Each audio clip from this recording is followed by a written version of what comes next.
Section 1. A show that slipped into your brain. There is a very specific kind of memory that most people born between roughly 1985 and 2005 carry around somewhere in the back of their head.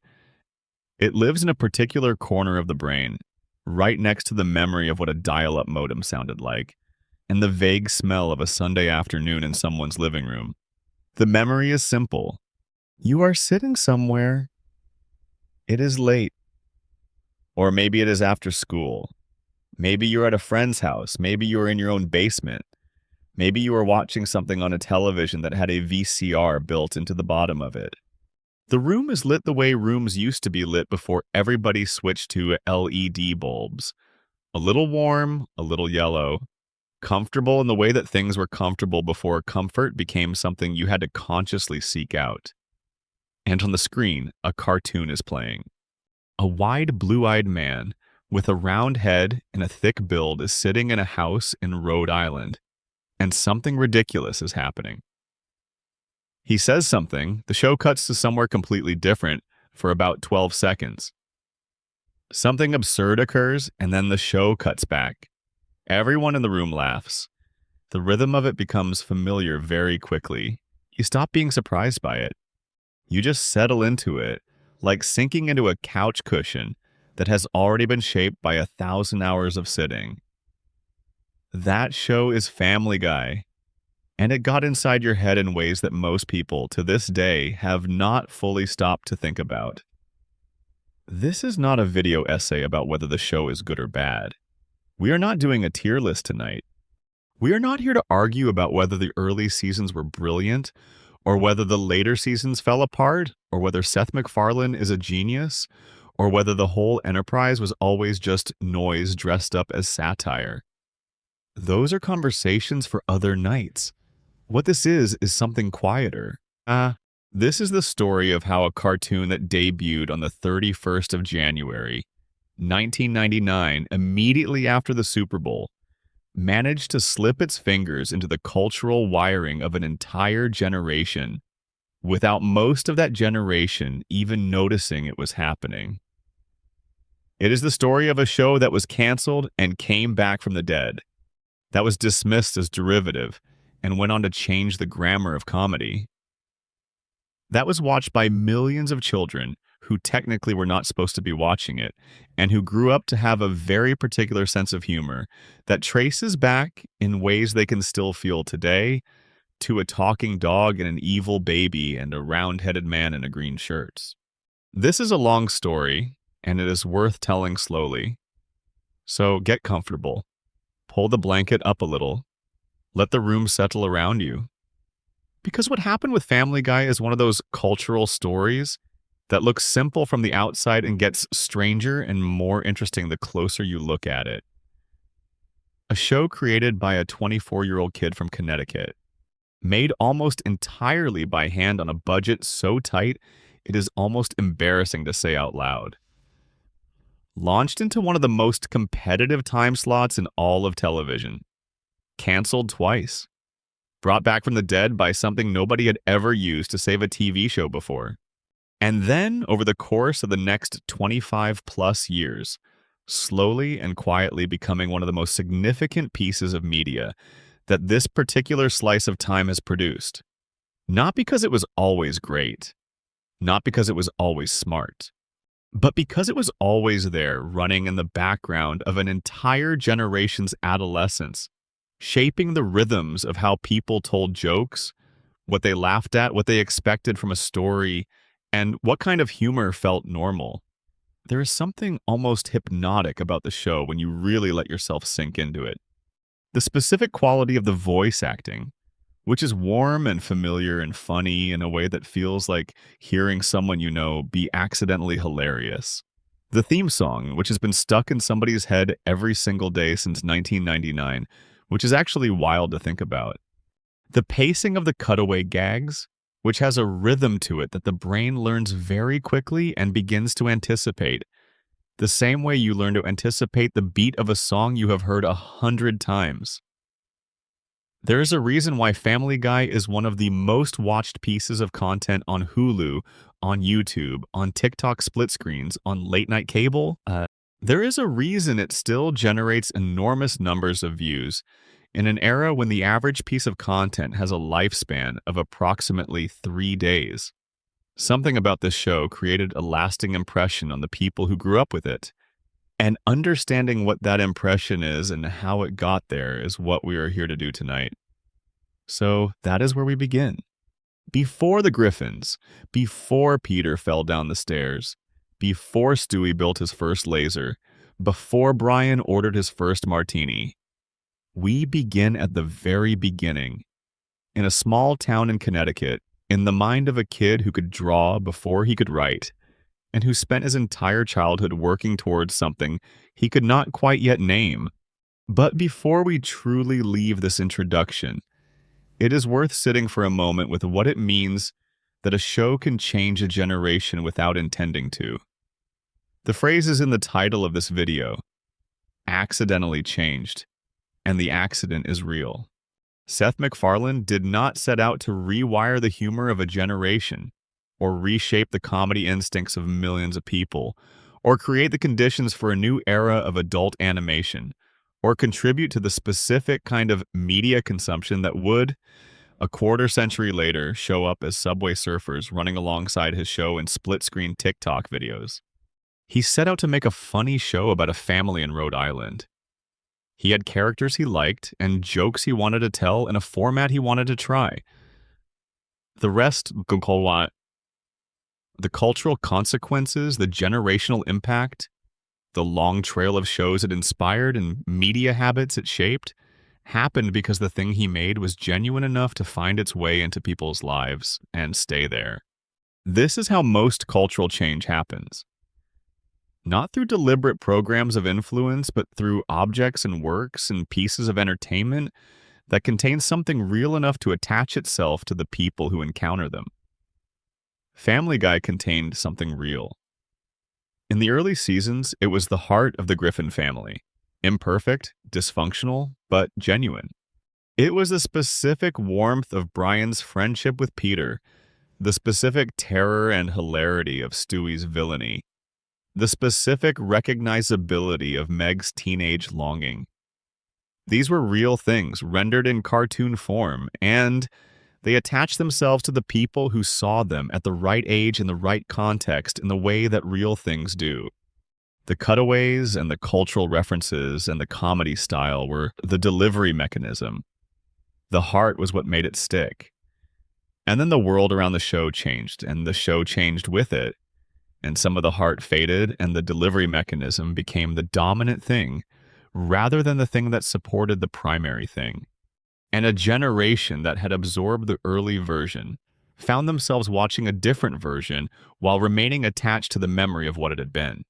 This is the story of Family Guy and the generation it accidentally shaped.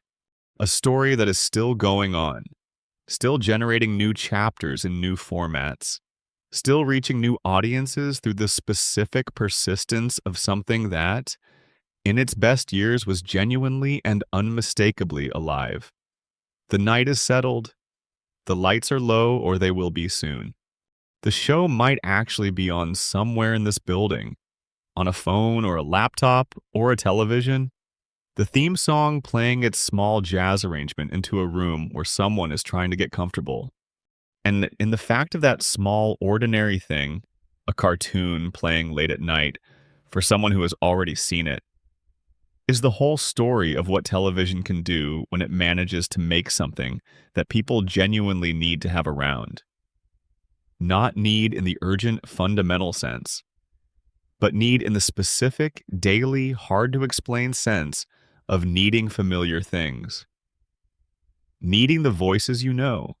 Needing the rhythm that your brain has learned so thoroughly it can follow it in its sleep. That is what Family Guy became for a generation. And that is what we are here to understand tonight. Drop a comment right now and tell me where you are watching from and what time it is. I genuinely love knowing where in the world people are settling in for the night. And if you are new here, subscribe. It costs you nothing and it means everything. Now, let us keep going. Section 2, The Boy from Kent, Seth MacFarlane's origin story. Kent, Connecticut is not the kind of place that shows up in stories very often. It is a small town in the northwest corner of the state, the kind of place where the roads wind through hills and the autumn is genuinely beautiful in a way that New England does not bother to hide.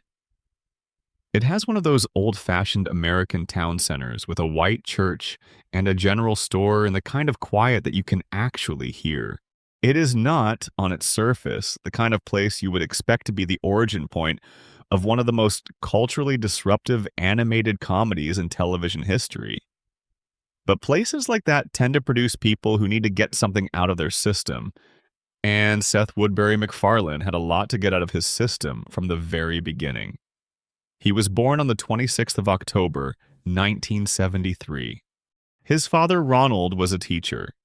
His mother, Anne, worked in academic administration. He had one sister, Rachel, who would later also go into voice acting, which tells you something about what the McFarlane household was like. It was the kind of place where performing and creating were taken seriously from a young age, where the idea of making something was not treated as an impractical dream, but as a legitimate direction a person's life could go. Seth started drawing at around 2 years old. Not scribbles, not the vague crayon marks of a toddler working things out on paper, but actual drawings. Characters from cartoons. Fred Flintstone, Woody Woodpecker. He was obsessed with the mechanics of how cartoons were made from the very first time he encountered them. And he remembers asking adults how it worked as soon as he was old enough to string the question together. How do they move? How do you make them? How does a drawing become something that breathes? By the time he was 8 years old, he had a paying job. He was publishing his own comic strip in the local Kent newspaper, which is genuinely remarkable for an 8-year-old and which tells you everything you need to know about the combination of talent and tenacity that was already in motion inside this kid. He went to Kent School, a private prep school in his hometown, and he kept drawing, kept creating, kept moving toward something he already seemed to know was out there waiting for him, even if he could not yet see its exact shape. His ambitions were focused on Disney. That was the summit in his mind. That was where the great animators went. And it is interesting to think about what the world might have looked like if he had ended up there making animated features in the traditional Disney mold, because the path he actually took was considerably stranger and considerably more consequential. He enrolled at the Rhode Island School of Design, known to the people who go there as RISD, which rhymes with something close to RISD.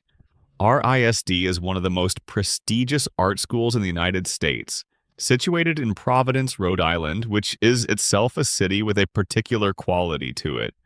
Old buildings, waterfront views, a certain artistic intensity that the city has maintained for decades. McFarlane was studying video and animation, and he was deeply, genuinely good at it in a way that his professors could see almost immediately. But it was not until the final stretch of his time there that he made the thing that would change everything. His thesis film was called The Life of Larry.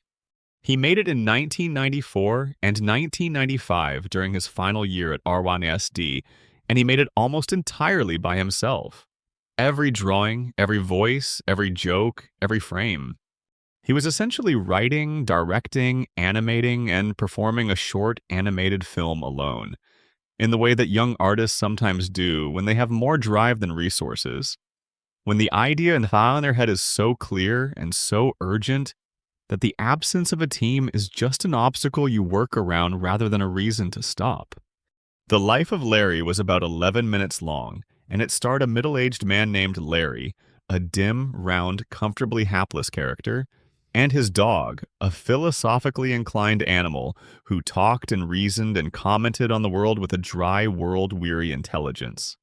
If you watch The Life of Larry today, and you can now because it has surfaced online in recent years, you will immediately recognize the bones of what Peter and Brian Griffin would later become.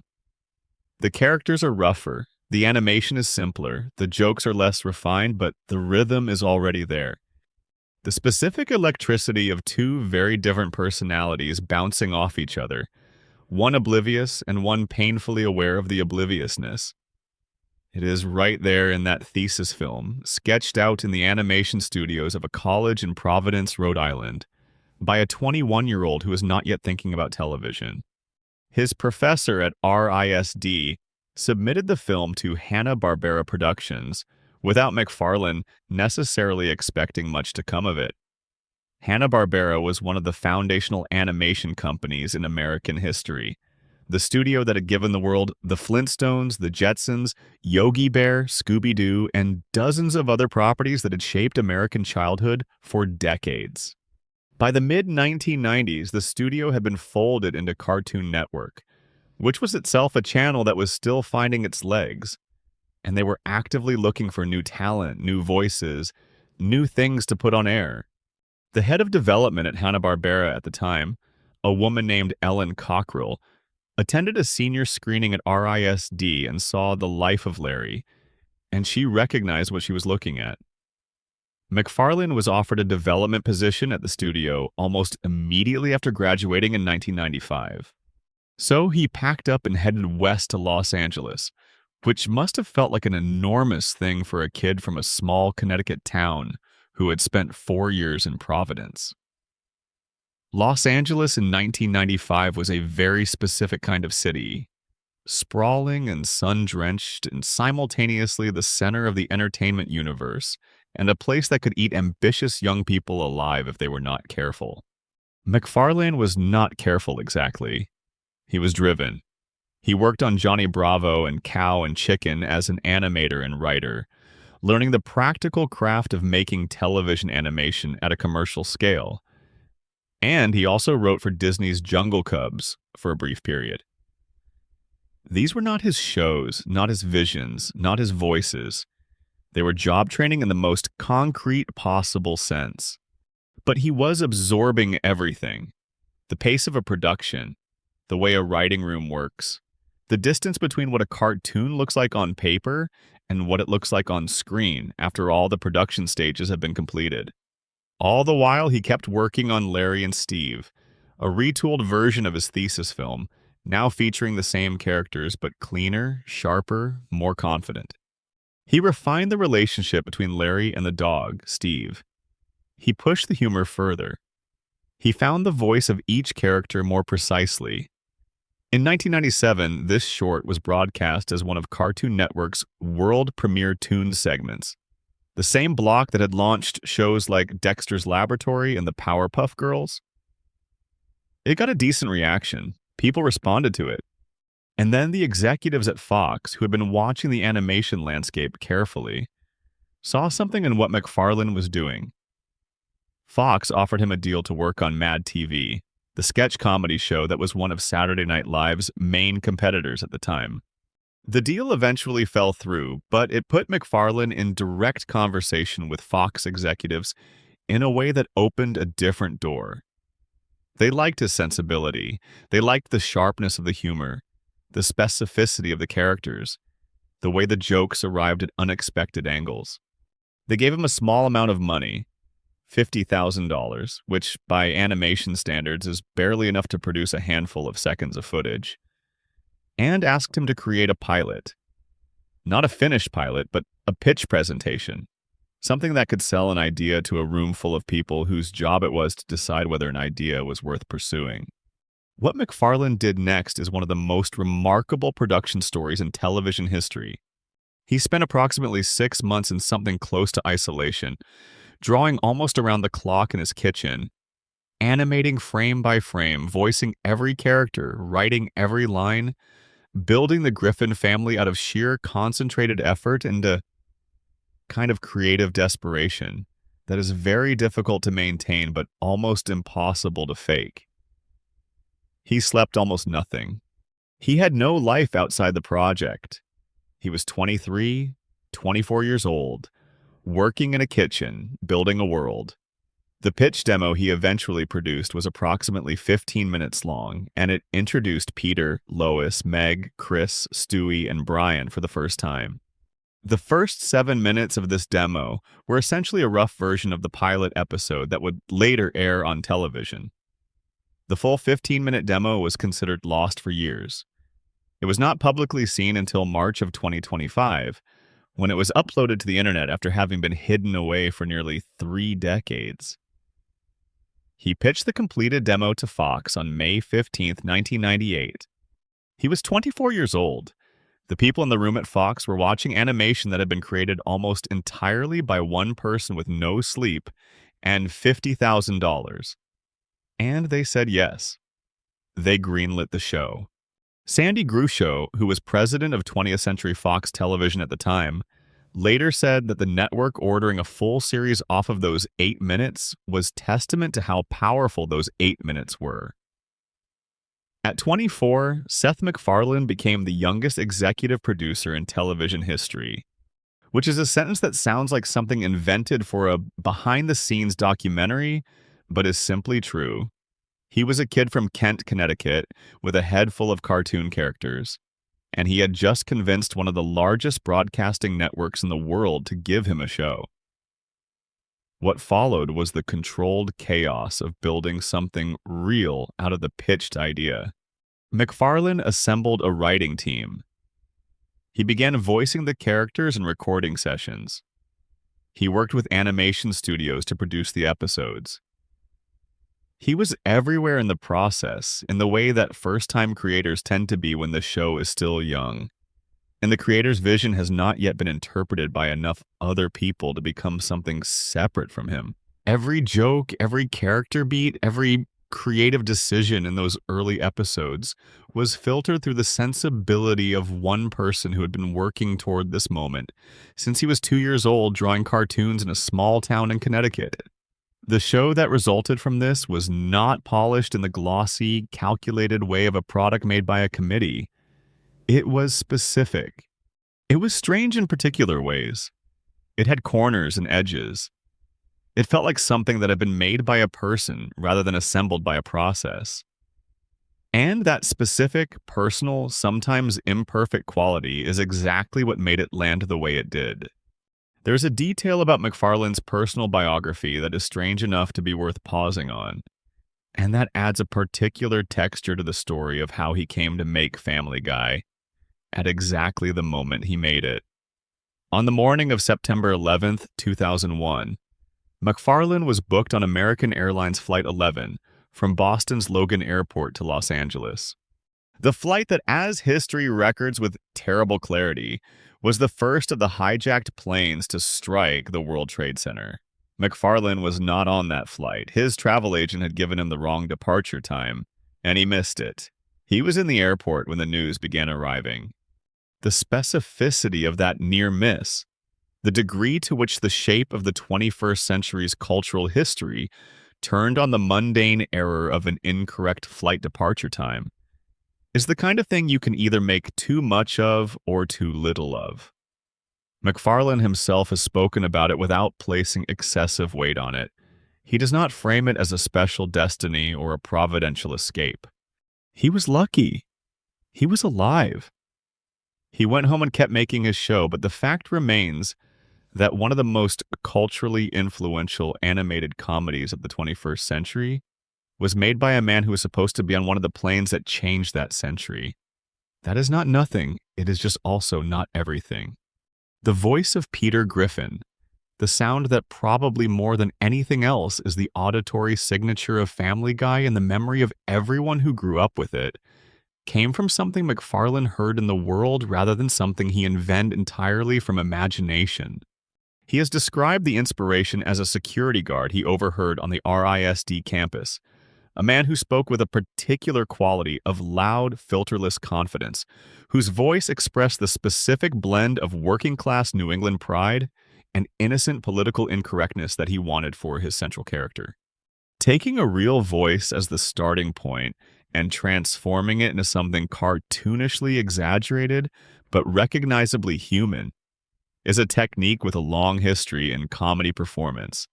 And McFarlane used it to give Peter a sonic identity that was immediately distinctive and immediately recognizable. 40 seconds into the first episode, you know Peter's voice. You know what kind of man it belongs to. And you will know it for the rest of your life if you are one of the people who grew up with it. The name of McFarland's production company, Fuzzy Door Productions, comes from the nickname for his apartment door at RISD, which apparently had a specific texture that led to the name. This small detail, the company that would go on to produce dozens of hours of some of the most watched animated comedy in television history named after a door in a student apartment in Providence, Rhode Island, has a quality of tender insignificance that feels very true to how the most culturally significant things often begin. Not in grand gestures or deliberate acts of world-making.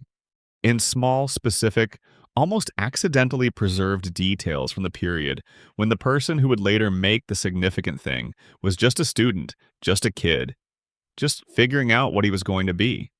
We will talk in a later section about what the show actually was in its first 3 seasons, what it contained, and what made it remarkable. But before we get there, we need to sit with the creation of the Griffin family itself, who they were, how they were built, and what the specific combination of characters in that particular house on Spooner Street represented that was different from anything else on television at the time. Section 3. Building the Griffin family. From Larry and Steve to primetime. Every great family in fiction has a specific architecture to it. There's a reason why the Weasleys work, and the Sopranos, and the Bunkers, and the Simpsons. It is not just that the characters are funny or dramatic or interesting individually. It is that the specific way they fit together, or fail to fit together, creates a kind of living system that generates story and conflict and emotion almost automatically. Put Peter Griffin at a dinner table with Lois and Stewie and Brian, and something will always happen because the way those 4 people relate to each other is built on a set of tensions and affections and misunderstandings that never fully resolve. That architecture is what makes a family work as a dramatic unit, and it is what Seth MacFarlane had to build from scratch in his kitchen in 1998. The bones of the show came from Larry and Steve. Larry was the direct ancestor of Peter Griffin, an overfed, middle-aged American man of limited intellectual ambition, but considerable emotional expressiveness. The kind of person who causes trouble not out of malice, but out of a genuine inability to think more than one step ahead of whatever impulse he is currently following. Steve was the ancestor of Brian, a dog who thought and spoke and observed with the clarity and world-weariness of someone who had read all the books and reached the conclusion that none of them had adequately prepared him for the specific indignity of existing. The central dynamic was already there. The loudly oblivious man and the quietly horrified dog who loved him despite everything. But a family show needed a family. MacFarlane needed to build around those 2 core characters a domestic world that could sustain stories. He needed a wife, children, a house, a neighborhood, a social context. He needed the friction of family life, which is a specific and irreducible kind of friction that does not exist anywhere else. The friction of people who did not choose each other and yet are bound together in the most intimate possible way, sleeping in the same house, eating at the same table, absorbing each other's moods and histories and limitations with a closeness that even the best friendships do not replicate. Lois came together as the necessary counterweight to Peter.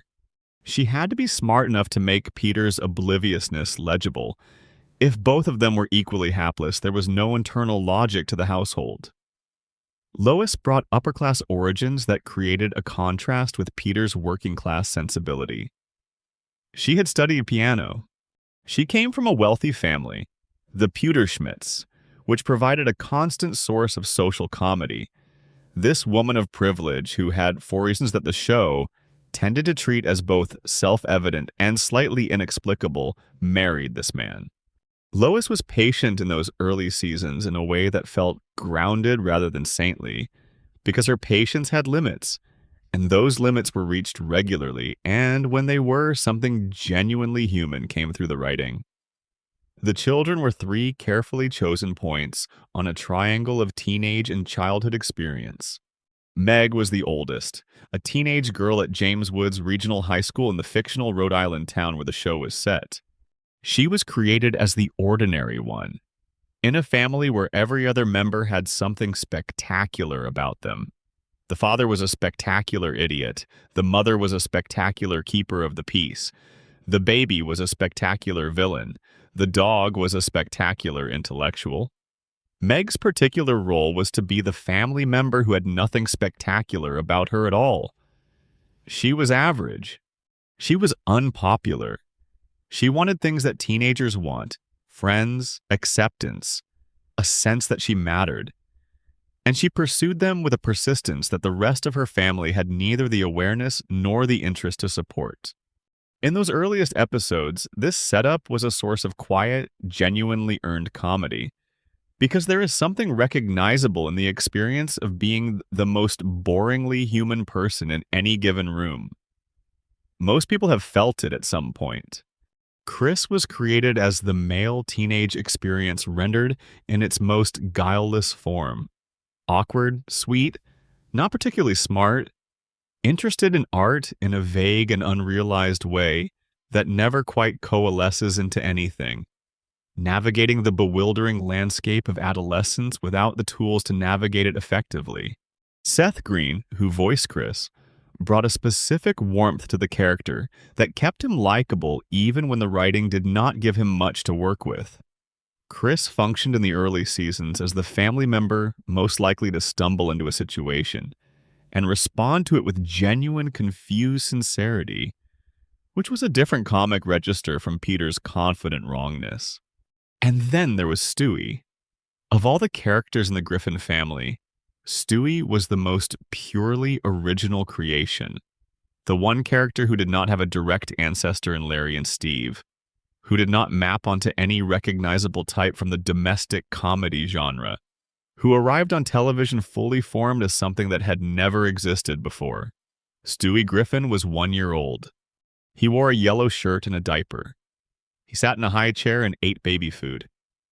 He was also, simultaneously, an evil genius who spoke with a refined British accent, reminiscent of a Noel Coward character or possibly a Bond villain, who had constructed working laser rifles in his bedroom, who had dedicated his entire existence to two goals: world domination and the murder of his mother. The comedy of Stewie was almost entirely dependent on contrast. The gap between what he looked like, an infant, the most physically helpless kind of human, and what he was saying and doing, plotting geopolitical control, constructing biological weapons, delivering monologues about the inevitability of his eventual triumph, was so extreme that it generated a kind of perpetual delight. Every time Stewie appeared on screen, the humor reset itself because the contrast never went away. A baby plotting to enslave humanity is funny the first time and funny the 100th time because the core absurdity of the image is inexhaustible. McFarland based Stewie's voice on the English actor Rex Harrison, particularly his performance in the 1964 film My Fair Lady. And the precision of the vocal model gave Stewie an authority that made his villainy feel genuinely threatening in a way that amplified rather than undercut the comedy.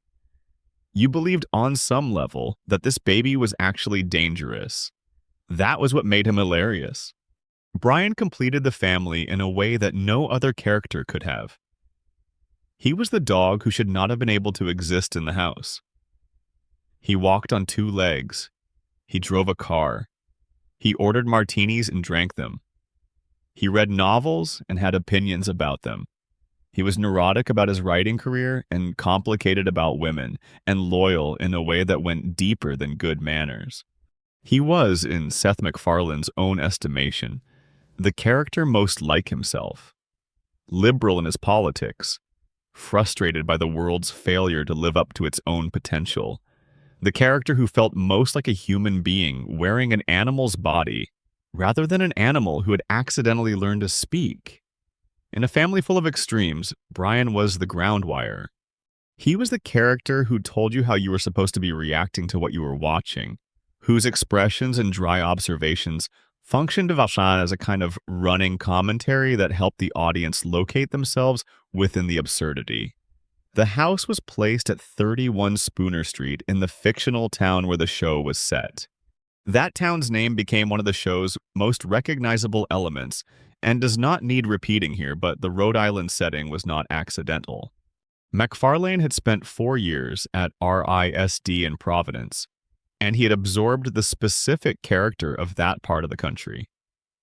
The accent, the working class pride, the complicated relationship with money and class, the particular social geography of a small New England city where everyone knows the same streets and the same establishments and the same kinds of people. Peter was, specifically and intentionally, a particular kind of New England working man. McFarlane has said that the inspiration for Peter's voice came from a security guard he overheard at RISD, a loud, confident, filterless man who said whatever was in his head without any apparent mechanism for screening it first, and whose innocent political incorrectness struck the young McFarlane as both funny and somehow human. That man never knew he became one of the most recognizable voices in American television. That is, in its own way, a remarkable fact. Surrounding the Griffin family were the neighbors and community that gave the house a context. Joe Swanson, the police officer in a wheelchair who was introduced as the new neighbor everyone admired and envied. Quagmire, the lecherous airline pilot next door, whose existence was built on a single, very specific joke pushed to its absolute outer limit. Cleveland Brown, the gentle, genial friend who would eventually get his own spin-off show. The bar, the Drunken Clam, where Peter and his friends gathered. The high school, the church, the supermarket, the specific rhythm of middle-class Rhode Island life rendered in bright, simple animation. The world of the show was small and familiar in the way that good sitcom worlds always are. Contained enough that you could map it completely in your head, detailed enough that it felt like a place that actually existed somewhere. When Fox greenlit the show and slated its premiere for the first day of February 1999, they gave it the kind of launch slot that most new shows never get. The first episode was scheduled to air immediately following Super Bowl 33. Immediately after, when approximately 130 million Americans had just been sitting in front of their televisions for 3.5 hours watching one of the most watched annual events in the country. The audience for that first episode, 22 million viewers, was the largest the show would ever have for a single episode. It was a massive launch, and what it launched was already something unusual. A show that had been made by a 24-year-old in a kitchen on almost no budget about a family that was like every family and like no family, doing a kind of comedy that the medium had not quite seen done that way before. Section 4. The first 3 seasons. When it was perfect. There is a particular quality to the early episodes of Family Guy that is difficult to describe precisely, but very easy to feel when you go back and watch them. It is not nostalgia exactly, although nostalgia is part of it. It is something more like recognition. The recognition that you are watching something that was made by people who were genuinely, completely invested in getting it right. Every joke in those first 3 seasons has weight behind it. The cutaways are surprising in a specific, crafted way that suggests someone sat down and thought very carefully about how to make each one land. The stories hold together. The characters feel like versions of real people rather than vehicles for whatever the writers needed to accomplish that week. There is a warmth to the whole enterprise that is hard to put your finger on, but impossible to miss. Season 1 premiered on January 31st, 1999, with an episode called Death Has a Shadow, which already had the specific rhythm of the show fully in place. The premise: Peter gets drunk at a Super Bowl party, is fired from his Joey, conceals this from Lois, and accidentally causes chaos, is the template for virtually every Peter Griffin story that would follow in those early years. He makes a bad decision. The decision has consequences. He eventually has to account for the consequences, usually with the help of Brian or Lois. And by the end of the episode, something genuine has been communicated about the character. Something that confirms, underneath all the silliness, that Peter actually loves his family and feels the weight of that love, even when he cannot articulate it. That emotional through line is what separated Family Guy from pure absurdist comedy in those first 3 seasons. It was absurdist, yes. It was silly, often very silly, but it had stakes. You cared what happened to these people. The writing team that McFarland assembled for the first season included Chris Sheridan, Danny Smith, Gary Janetti, Ricky Blitt, Neil Goldman, and Garrett Donovan. These were young writers who were working in close collaboration with McFarland and with showrunner David Zuckerman, who had come from a background in sitcom writing and brought a structural discipline to the room that complemented McFarland's more anarchic comedic instincts. The combination of McFarland's specific comic vision and Zuckerman's understanding of how a sitcom story needs to be built produced episodes that were simultaneously strange and coherent. You could follow the logic of a Family Guy story even when the individual moments inside that story were completely unhinged. The first season ran for 7 episodes in its initial broadcast before Fox's scheduling issues kicked in. Fox moved the show around repeatedly through its second season, first to Thursday nights at 9 in the evening, where it went head-to-head with Frasier on NBC, which was at that point one of the highest-rated comedies on television. Then it was shuffled to Tuesday nights, where it competed against Who Wants to Be a Millionaire on ABC, which in 1999 and 2000 was pulling absolutely enormous numbers. Every time Fox moved the show, it lost viewers who had not yet found it or who lost track of where to look for it. The ratings dropped. Not because the show was bad. The show was getting better, not worse, but because the audience was being prevented from developing a stable habit of watching it.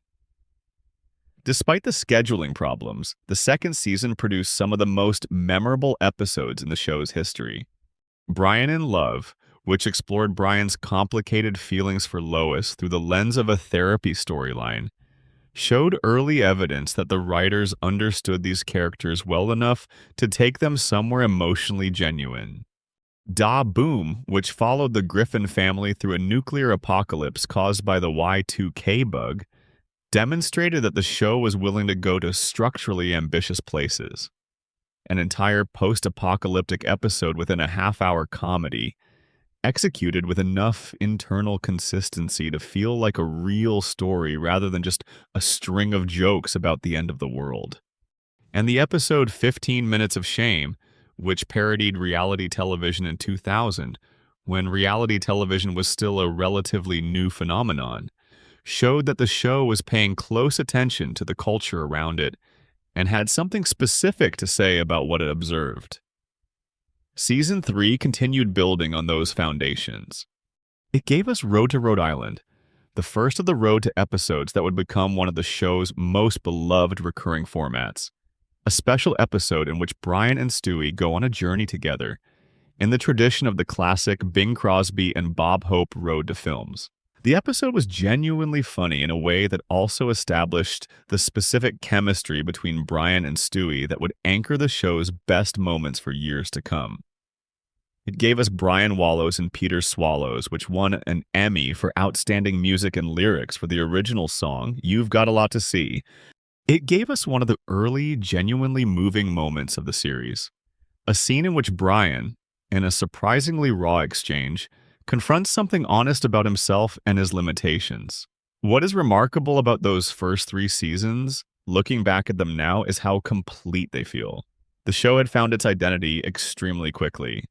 Most television shows take several seasons to figure out what they are, to develop the character voices until they feel consistent, to establish the internal rules of the world. Family Guy did all of that almost immediately. By the second episode of the second season, the show already sounds exactly like itself.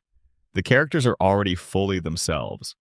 The rhythm of the humor, the setup, the cutaway, the return, The running gag, the emotional beat that sneaks up on you, is already locked in.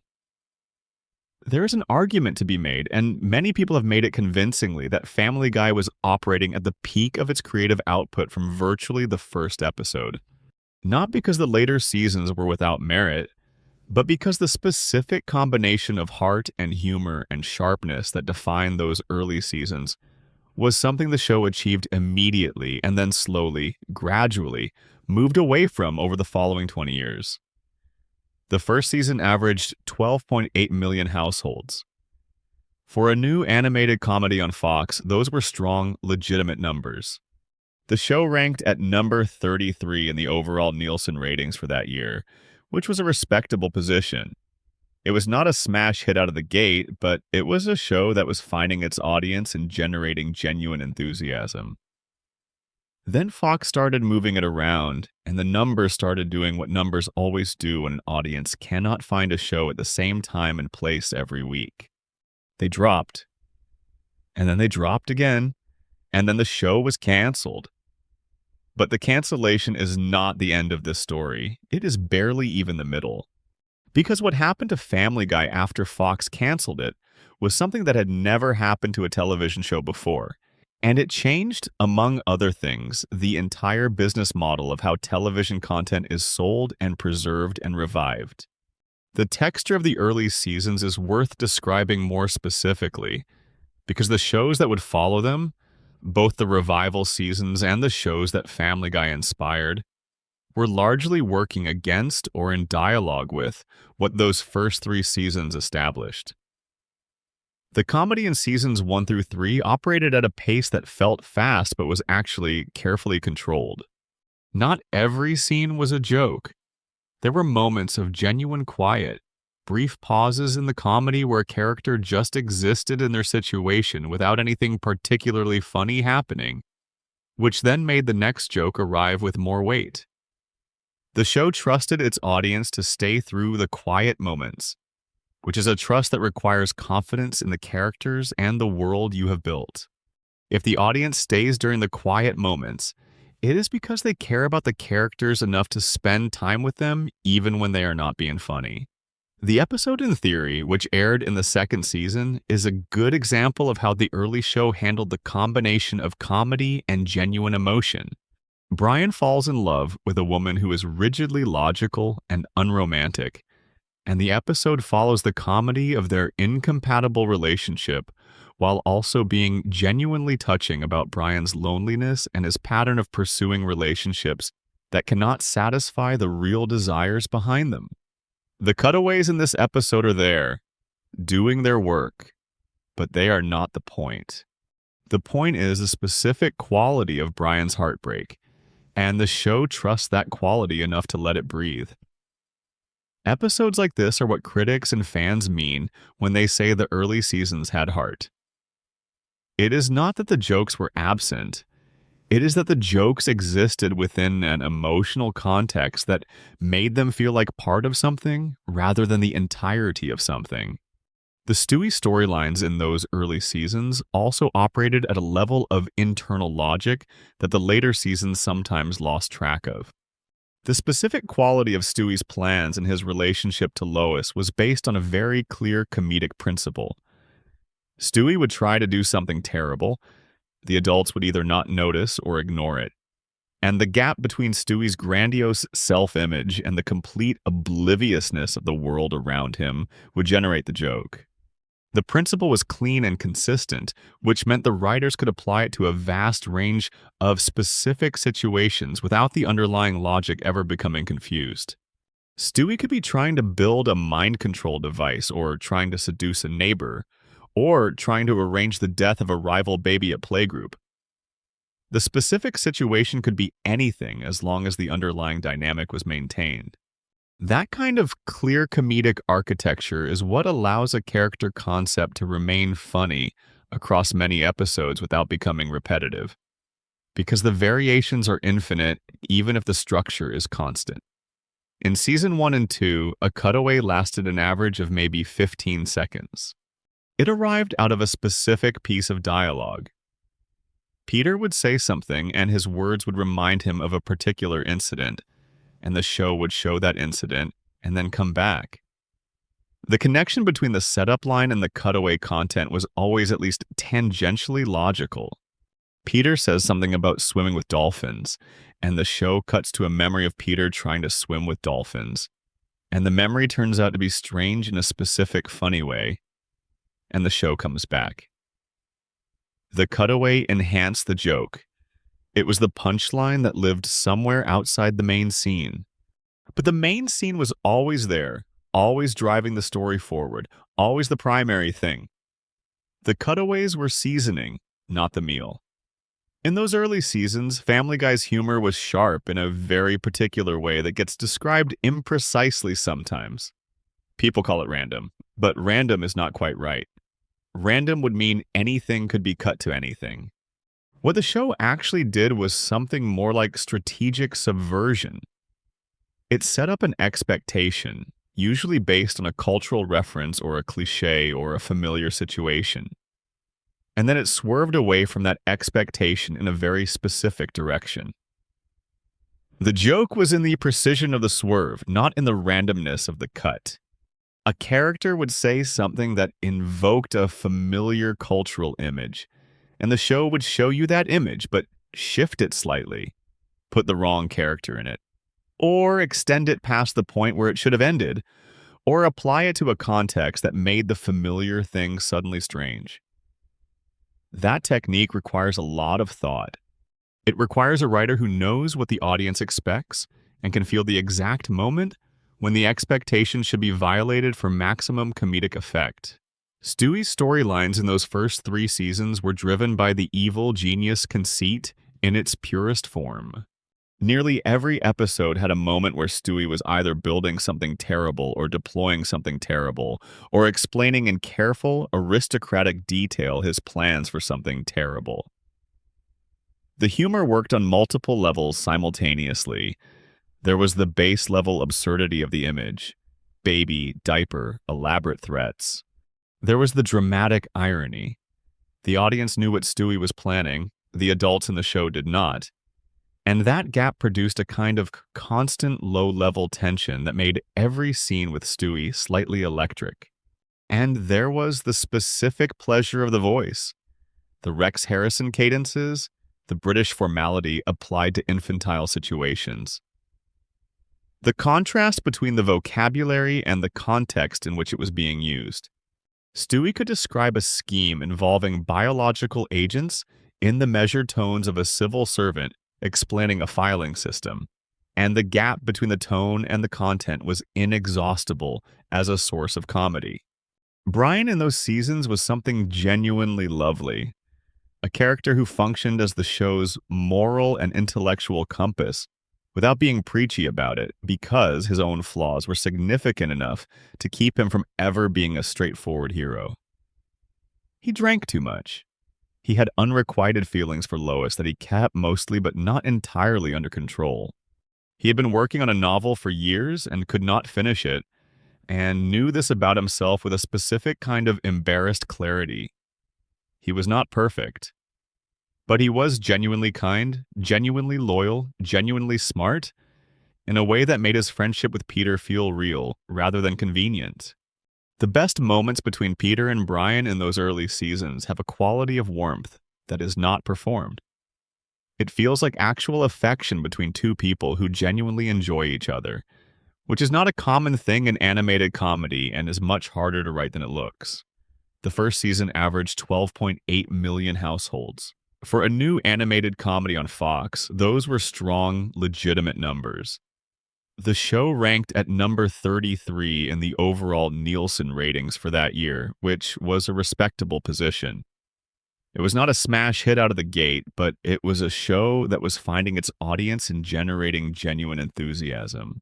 Then Fox started moving it around, and the numbers started doing what numbers always do when an audience cannot find a show at the same time and place every week. They dropped, and then they dropped again. And then the show was canceled. But the cancellation is not the end of the story. It is barely even the middle. Because what happened to Family Guy after Fox canceled? It was something that had never happened to a television show before, and it changed, among other things, the entire business model of how television content is sold and preserved and revived. Section 5. The Cancellation and Comeback, the DVD Revolution. The cancellation of Family Guy in 2002 was, on paper, a routine television event. Shows get canceled all the time. Fox in particular had a long history of canceling shows that later became a beloved cultural artifacts.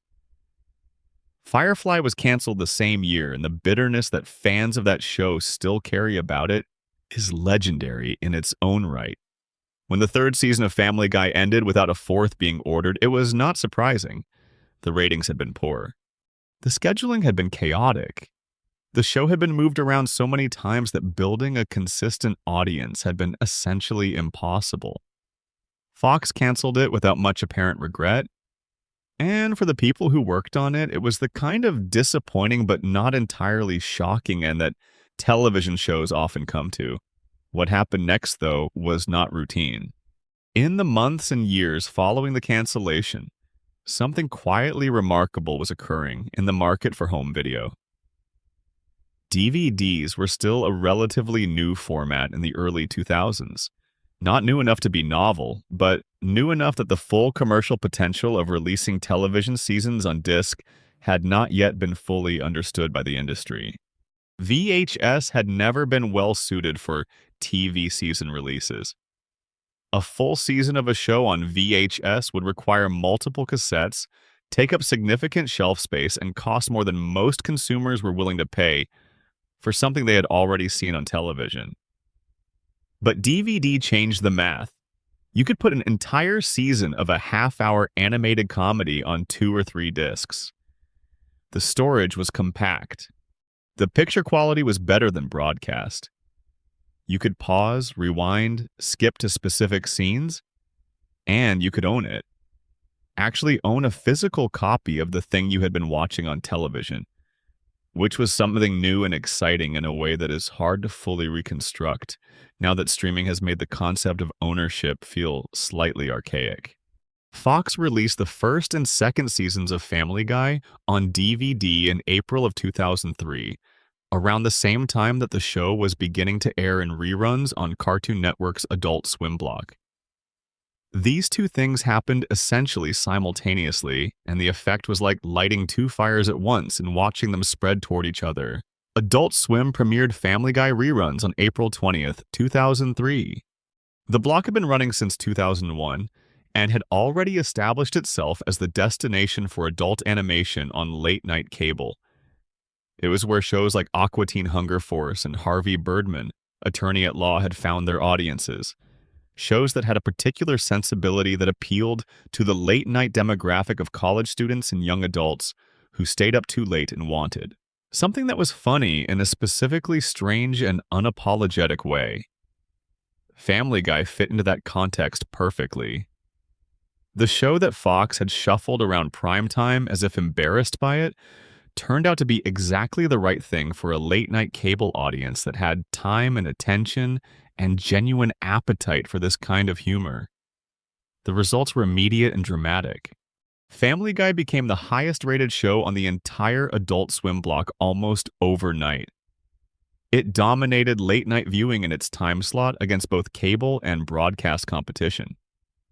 And perhaps more significantly, it boosted Adult Swim's overall viewership by 239%.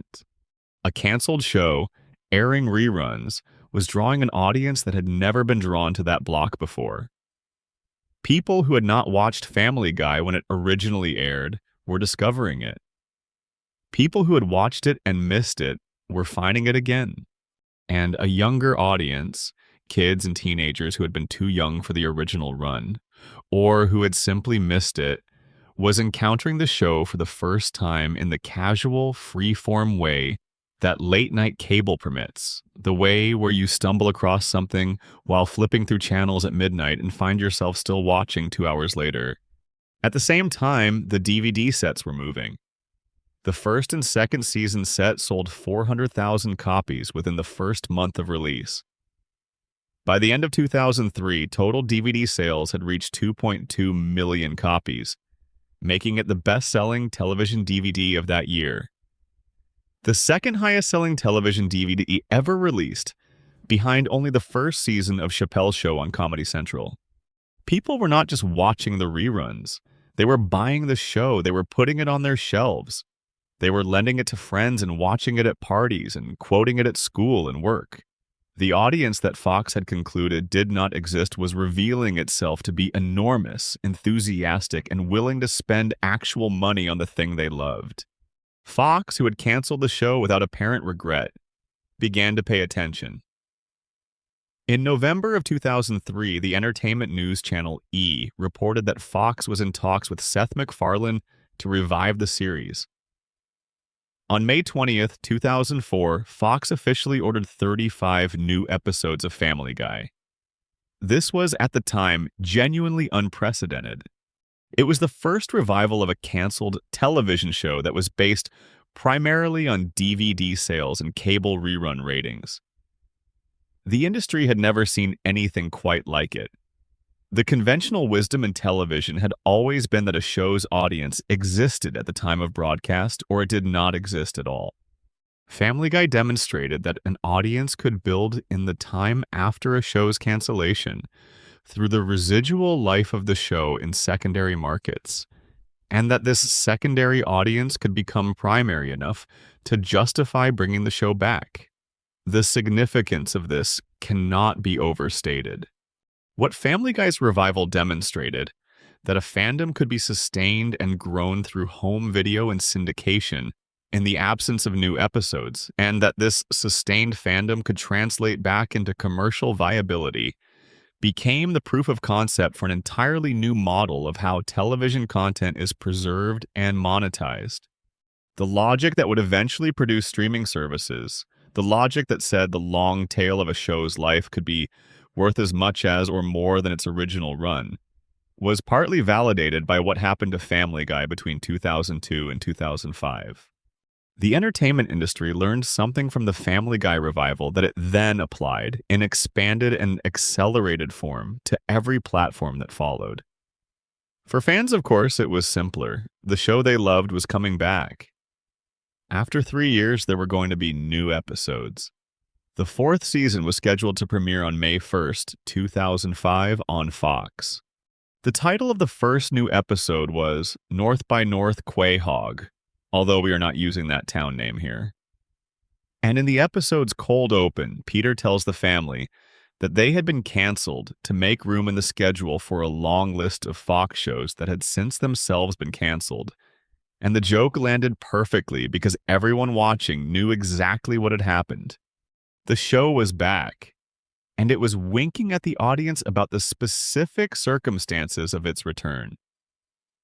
The return of Family Guy in 2005 was met with a kind of cultural enthusiasm that is rare for any television event, and practically unheard of for the revival of a canceled animated comedy. The fan base that had been built during the Adult Swim years and the DVD era had sustained itself through 3 years without new content, which is the kind of loyalty that does not develop around content that was merely popular. It develops around content that meant something, that occupied a specific emotional and social space in people's lives that nothing else had filled while it was gone. The celebration of Family Guy's return was, in miniature, the same kind of emotional release that fans of canceled shows have come to express more and more publicly as social media has given them platforms for doing so. But in 2005, before Twitter and Reddit and fan communities had the organizational infrastructure they would later develop, the celebration was expressed through ratings. The fourth season premiere drew strong numbers that confirmed what the Adult Swim data and the DVD sales had suggested. The audience was real, it was substantial, and it had been waiting. Seth MacFarlane had other things in the pipeline by this point. During the 3 years the show was off the air, he had been working with Mike Barker and Matt Weitzman on a new animated series called American Dad, which would premiere in February of 2005, just a few months before Family Guy's return. He was already, at 31 years old, running two animated shows simultaneously on the same network on the same night. Family Guy and American Dad were both part of Fox's Animation Domination Sunday lineup, alongside The Simpsons and King of the Hill. The creative demands of that situation, writing, producing, and voice acting across two shows simultaneously, would have consequences for Family Guy in the years to come. The Animation Domination lineup of the mid-2000s was itself a cultural event of significance. Sunday nights on Fox between approximately 2005 and 2010 were, for a very specific demographic, appointment television in the truest sense of the phrase. The sequence of shows, The Simpsons at 8, then King of the Hill at 8:30, then Family Guy at 9, then American Dad at 9:30, created a 4-hour block of adult animated comedy that defined the Sunday evening ritual for millions of households. You made it to Sunday, you got your rest, you ate dinner. And then you put on Fox and you let the animation carry you from the early evening through to the late edge of it. The specific chemistry of that lineup, with The Simpsons as the elder statesman and Family Guy as the more raucous, less polished energy further down the dial, created a kind of conversation between the shows that the audience was implicitly part of. Both shows were animated comedies about dysfunctional American families in fictional towns. Both featured a lovably dim patriarch and a more competent, long-suffering wife. Both used the animated format to go to places that live-action sitcoms would not. The comparison between them was constant and often conducted in terms that were explicitly competitive, which was funnier, which was smarter, which had aged better, which had declined more. For the generation that grew up watching both, the Simpsons Family Guy comparison became one of the standard operations of cultural discourse, a way of talking about what you valued in comedy and why. The moment that crystallized this comparison most memorably was the 2014 crossover episode The Simpsons Guy, in which the Griffin family's car is stolen and they end up stranded in Springfield. The episode was a high-profile event and generated enormous viewership, but its legacy is more complicated than the simple novelty of seeing the two families meet. The crossover made the comparison between the show explicit and inescapable. By putting the characters in the same room, it invited direct evaluation of how the two families looked next to each other. Which story logic was more coherent? Which characters felt more grounded? The response was divided, which itself was a kind of cultural commentary. The people who thought Family Guy was funnier than The Simpsons, and the people who thought The Simpsons was more important than Family Guy were both present in the audience, and the crossover gave each of them something to point to as evidence of their position. The broader legacy of the revival, viewed across the 20 years of production that followed it, is that it fundamentally altered the shape of Family Guy's identity. The show that came back in 2005 was in many ways the show that had left in 2002, but the 3-year gap had introduced changes that could not be fully reversed. The writing room had been restaffed. The cultural context had shifted. The internet, YouTube, early social media were all either newly present or rapidly expanding in ways that would shape how the show was consumed and how its humor was expected to function. Seth MacFarlane was now running 2 shows rather than 1, which necessarily divided his attention. And the audience that welcomed the show back, while enthusiastic and loyal, was not identical to the audience that had watched the original run. It was older in some cases, younger in others, with different points of reference and different expectations. What this means is that the Family Guy that shaped a generation is not a single, consistent thing. It is at minimum 2 distinct periods, the original 3 seasons and the revival, that have genuinely different qualities and produce genuinely different effects on the people who watched them. The generation that primarily knows the original 3 seasons carries a different version of Family Guy in their memory, than the generation that primarily knows the revival and its subsequent seasons. And the generation that knows Family Guy primarily from TikTok, split screens carries yet another version. Each generation has its own Family Guy, made from the specific subset of the show's enormous output that they encountered at the right age in the right context. What unifies them is not the specific episodes they know, but the show's broader cultural signature. The voices, the rhythm, the sense of permission, the specific warmth of something that has been in the background of your life for a very long time. The DVD revolution that brought Family Guy back also changed, in a subtle but permanent way, what people expected from their relationship to television. Before DVD, a canceled show was gone. It existed in the memories of the people who had watched it, and in the occasional syndicated rerun, but it could not be owned and rewatched on demand and shared with people who had not seen it. Family Guy's revival through DVD sales established the precedent that a canceled show's audience had commercial power, that the act of owning and watching and sharing content outside of its original broadcast context could translate into enough market signal to justify bringing the thing back. This was new. It changed how fans thought about their relationship to media they loved, suggesting for the first time that loyalty had commercial leverage, that cultural attachment was not just a feeling, but a force that could, under the right conditions, actually change the trajectory of a piece of media's life. Section 6.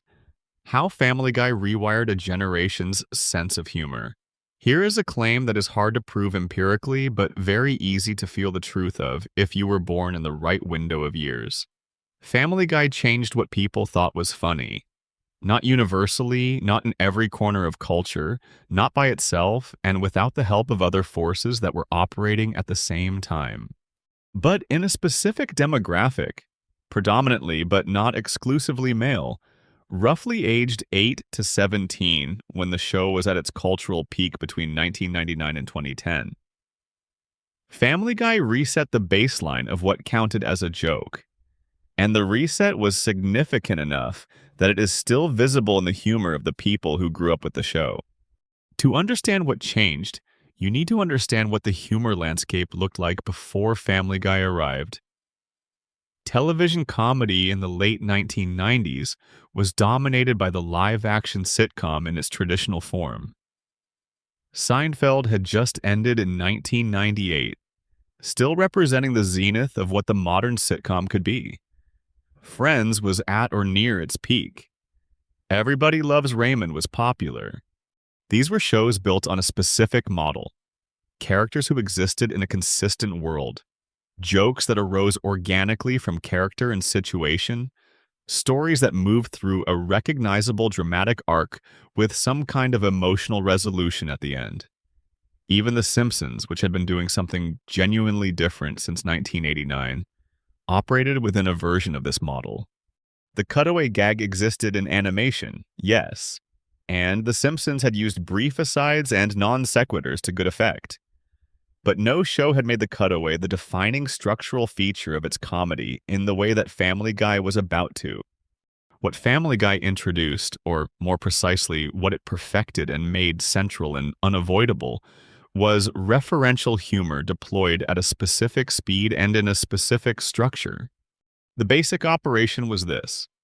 A character says something that invokes a cultural reference, a movie, a person, a historical event, a type of experience, and instead of the joke coming from within the scene, the show takes you to the reference itself, shows it to you, applies some twist or extension to it, and brings you back.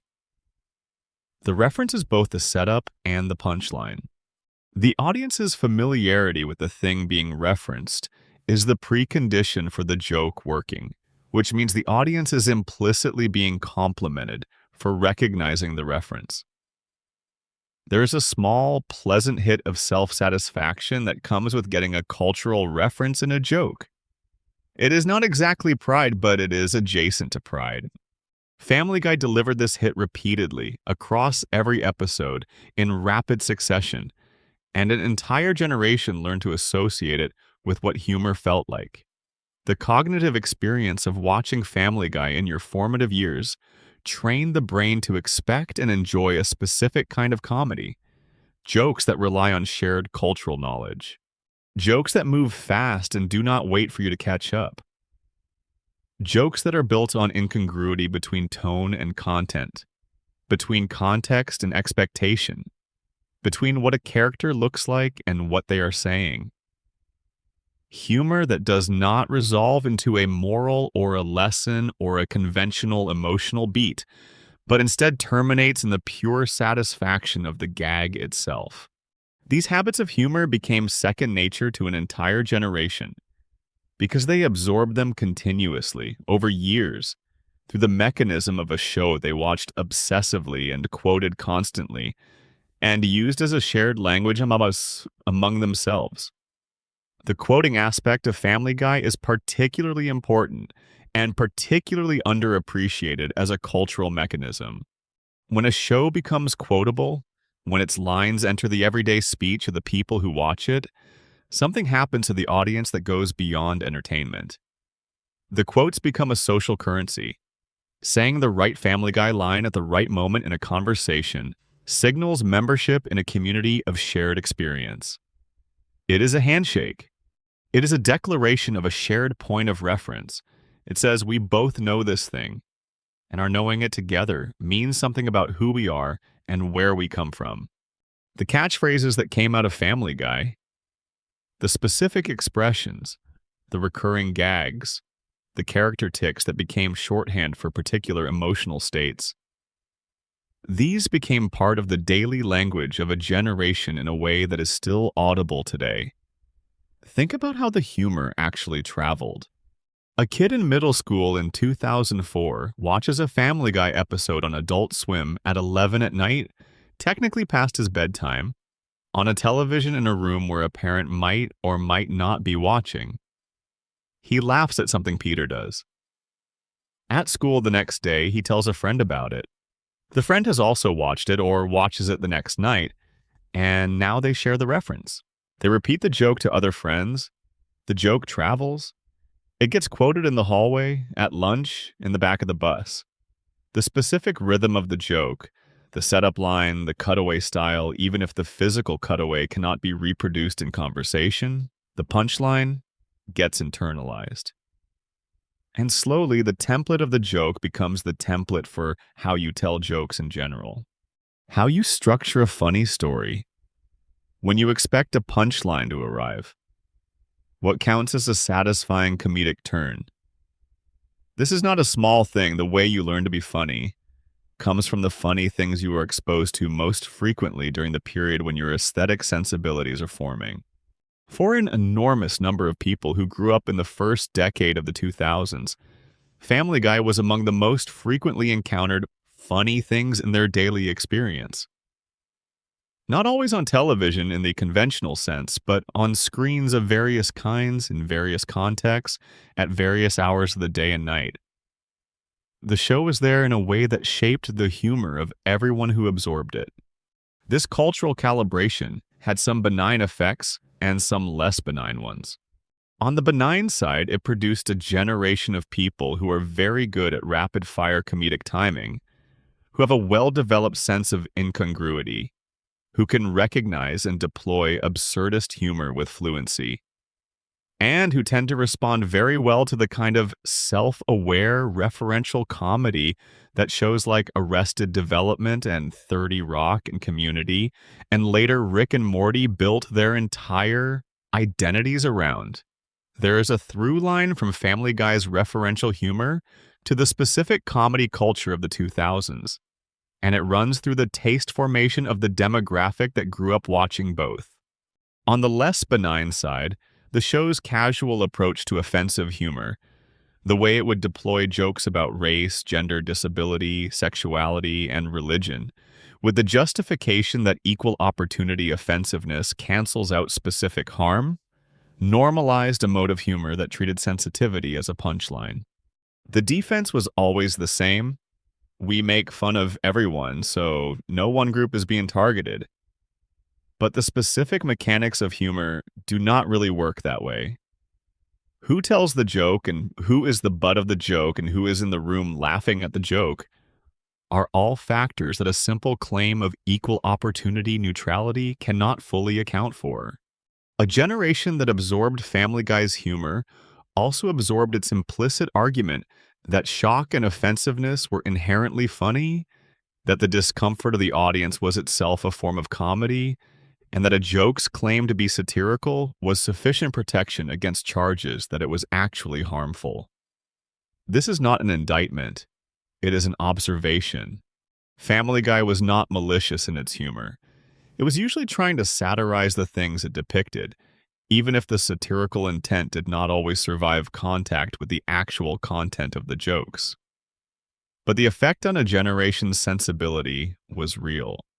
The humor that feels normal to people who grew up with Family Guy has a specific character that includes a higher tolerance for discomfort, a quicker move toward the offensive option when building a joke, and a tendency to process social commentary through absurdist comedy rather than direct confrontation.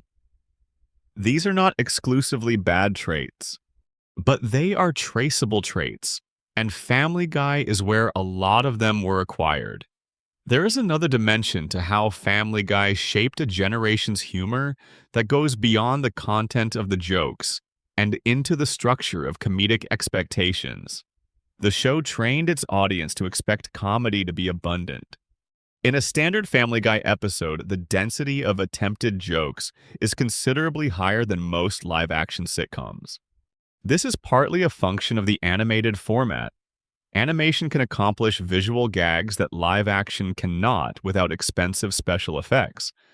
But it is primarily a function of the cutaway structure, which allows the show to insert an entirely separate comedic scenario into any moment where a character says the right setup line. The result is a show that is attempting humor constantly, in rapid succession, at a pace that leaves very little room for silence or space. Growing up with this model of comedy, dense, vast, constantly attempting, shapes your expectations not just for comedy on television, but for comedy in life. People who absorbed Family Guy through their formative years tend to find conversational silence slightly uncomfortable, to fill space with jokes reflexively, to structure even casual interactions around a kind of rapid comedic improvisation that mirrors the show's own pacing. The rhythm of Family Guy became the rhythm of how an entire generation approached humor in social settings. You fire a joke. You see if it lands. You adjust. You fire another one. The pause between jokes is itself slightly suspect, a gap in the coverage that needs to be filled.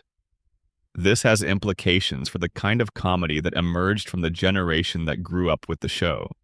Stand-up comedians and comedy writers who came of age during Family Guy's cultural dominance tend to work at a specific speed and density. They favor the quick pivot over the sustained setup. They are comfortable with non-sequiturs in a way that comedians trained on more conventional narrative humor sometimes are not. They expect the punchline to arrive before the setup has been fully built. These stylistic tendencies are visible across an enormous range of comedy from the 2010 onward, in stand-up specials, in Twitter/social media humor, in podcast comedy, in sketch writing. The Family Guy influence is not always direct or conscious, but it is present as a background assumption about what comedy is supposed to feel like. The show also taught a generation something specific about the relationship between comedy and emotional investment. In conventional comedies, the sitcom tradition that Family Guy was ostensibly part of, the humor arose from within a story that you were emotionally engaged with. You laughed at the Seinfeld characters because you knew them, because their specific failures and absurdities arose from their specific personalities, which you had spent hours getting to know. The emotional investment came first and the humor flowed from it. Family Guy inverted this, or at least complicated it. The cutaway gags often had no emotional investment behind them at all. They were jokes delivered by characters you had never met about situations you had no stake in. And they were funny purely on the strength of the comedic construction, without requiring or creating any emotional connection. The humor floated free of emotional context. This mode of humor, funny because it is well constructed rather than because you care about the characters delivering it, became enormously influential in internet humor in particular. Memes operate this way. A meme format delivers humor through the structure of the joke, the template, the expectation, the subversion, rather than through any emotional connection to the specific content. The Family Guy cutaway and the internet meme are not exactly the same thing, but they share a fundamental architecture: the setup, the expectation, the swerve. And the generation that grew up with Family Guy was the first generation to encounter internet meme culture in a fully formed state. And they brought to meme culture a set of comedic expectations that have been partly shaped by years of watching cutaway gags. The two forms recognized each other immediately, and the overlap was seamless. All of this amounts to saying that Family Guy was not just a show that people watched. It was an education in a specific kind of humor that the people who received it carry with them in ways they often do not consciously recognize. When a millennial instinctively structures a joke as a setup reference subversion, they are doing something that Family Guy spent years training them to do. When they expect humor to be dense and fast and willing to be offensive in pursuit of a laugh, they are applying a set of standards that Family Guy helped to establish. When they approach social interaction as a space that should be kept filled with attempted humor rather than allowed to breathe in silence, they are operating on a rhythm that the show normalized. These are not bad things, necessarily, but they are traceable things. And the trace leads back to Peter Griffin and Brian and Stewie and Meg in their house on Spooner Street, doing the specific kind of comedy that a 24-year-old kid from Connecticut invented in his kitchen at the end of the 20th century. Section 7. The Cutaway Gag and the Attention Span. A Cultural Exchange. Let us slow down here and think about something that feels almost too mundane to be interesting but turns out to be quite important. The cutaway gag is a comedic technique. It is a structural choice. It is a tool. And Family Guy used it more extensively, more consistently, and for more seasons than any other show in television history. Which means that for the generation that grew up watching the show, the cutaway gag was not an occasional novelty. It was the dominant mode of comedic delivery for years, and the brain learns from what it is exposed to consistently. So what did it learn? To understand this, you need to think about what the cutaway gag actually does cognitively.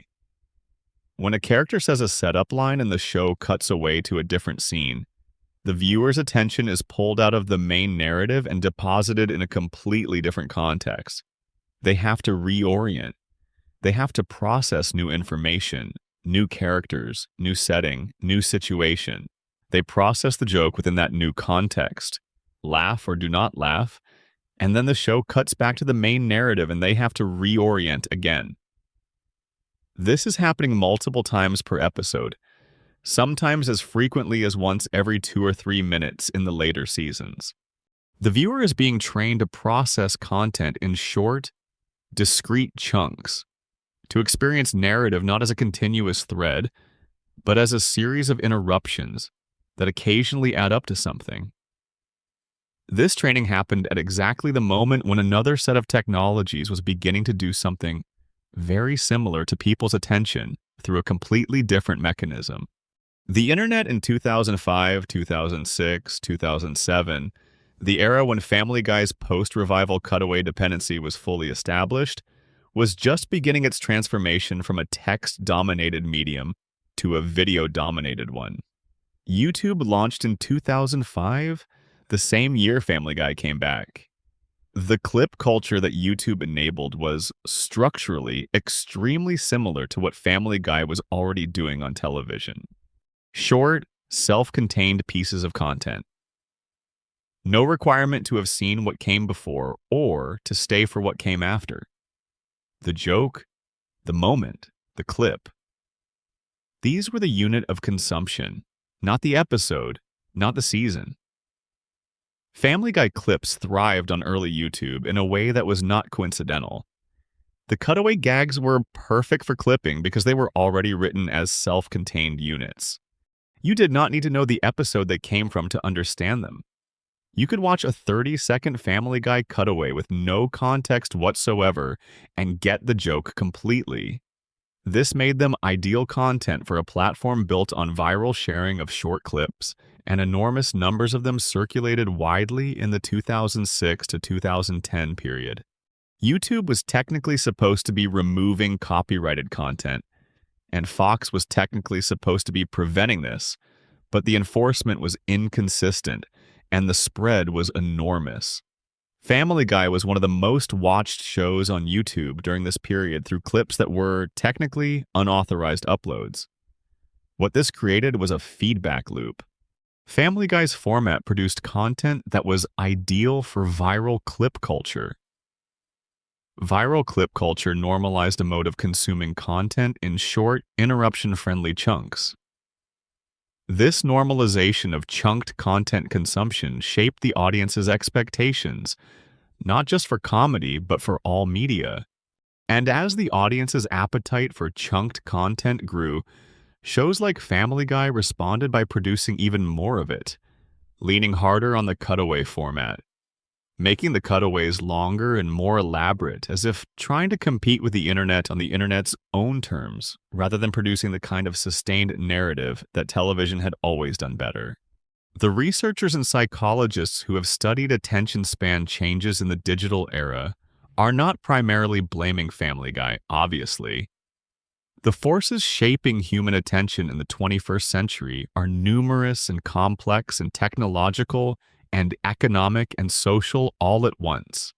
But it is worth noting that the show's structural choices and the platform transformations of the same era reinforced each other in a way that is not purely coincidental.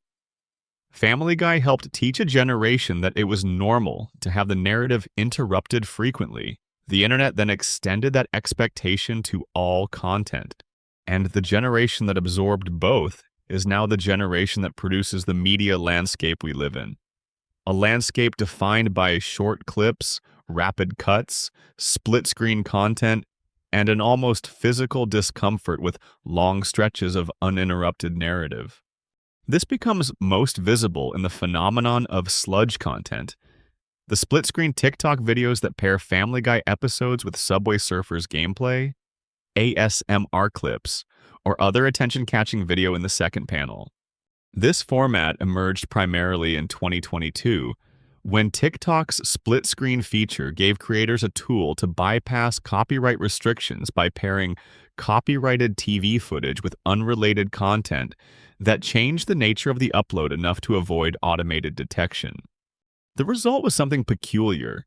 Family Guy episodes, already built around constant interruptions of their own narrative by unrelated gag content, being paired with another layer of unrelated visual content, running simultaneously, demanding the viewer's attention be split between two completely disconnected streams of information. Psychologists who have analyzed sludge content describe it as working through something called perceptual fluency. When viewers encounter familiar content, a Family Guy episode they have already seen, their brains do not have to work as hard to process it. The familiar patterns are recognized quickly and efficiently. This ease of processing, combined with the novel stimulation of the second-screen content, creates a compound experience that is low effort but high engagement, requiring just enough cognitive investment to feel rewarding without requiring the kind of sustained attention that unfamiliar or challenging content demands. It is, according to researchers like Dr. Natalie Coyle, a kind of multi-sensory experience that has the potential to increase receptiveness to content while also requiring less focused attention than conventional media.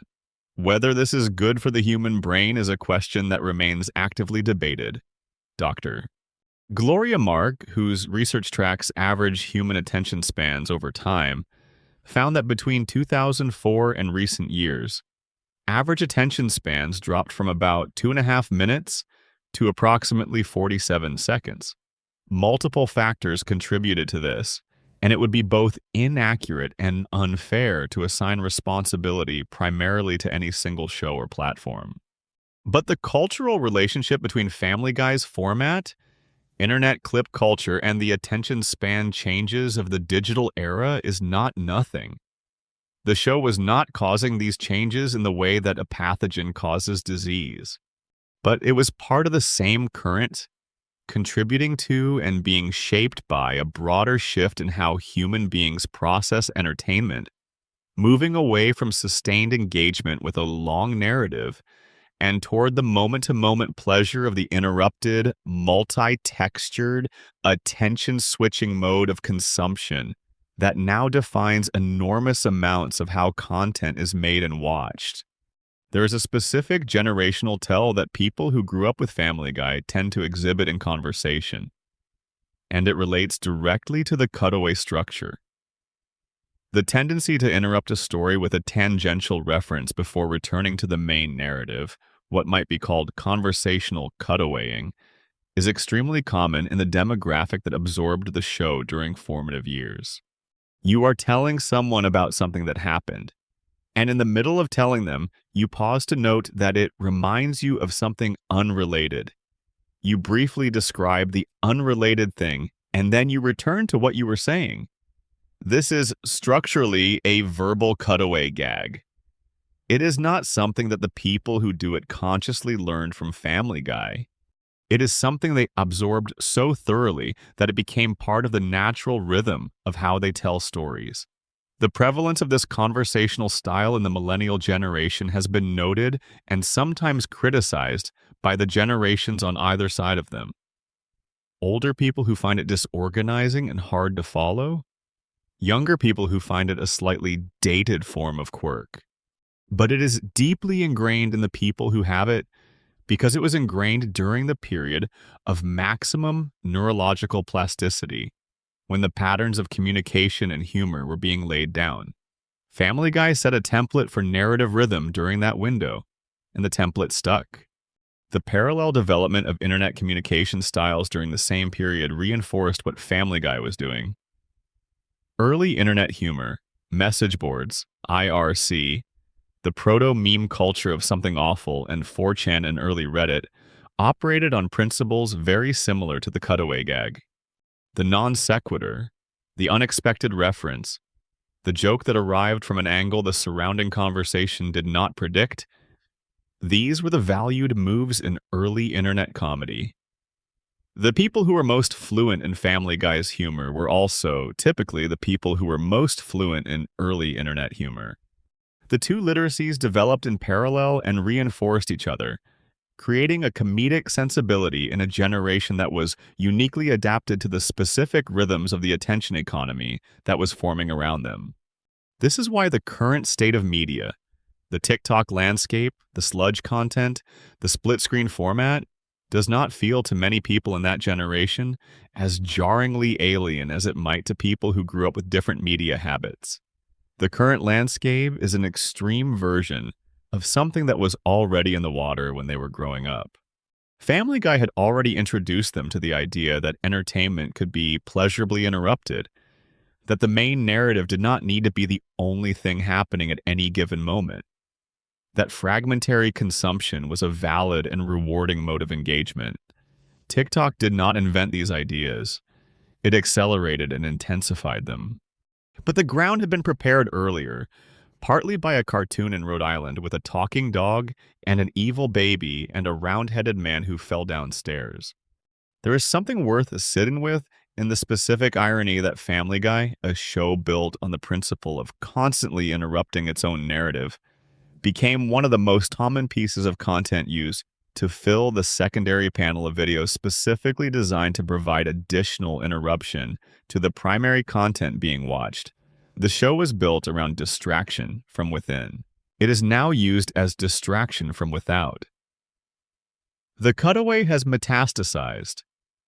What was once a clever technique deployed by writers inside the show is now a feature of the consumption environment outside it. The grammar that Family Guy helped to establish for how humor should be delivered has become 2.5 decades later the grammar of an entire mode of content consumption, whether that is legacy or consequence or both. Simultaneously is a question that does not have a clean answer. The sludge content phenomenon also reveals something interesting about Family Guy's specific position in the culture. The show has genuinely become something like ambient media for a certain demographic. It is not watched the way people watch a prestige drama, with full attention and emotional investment.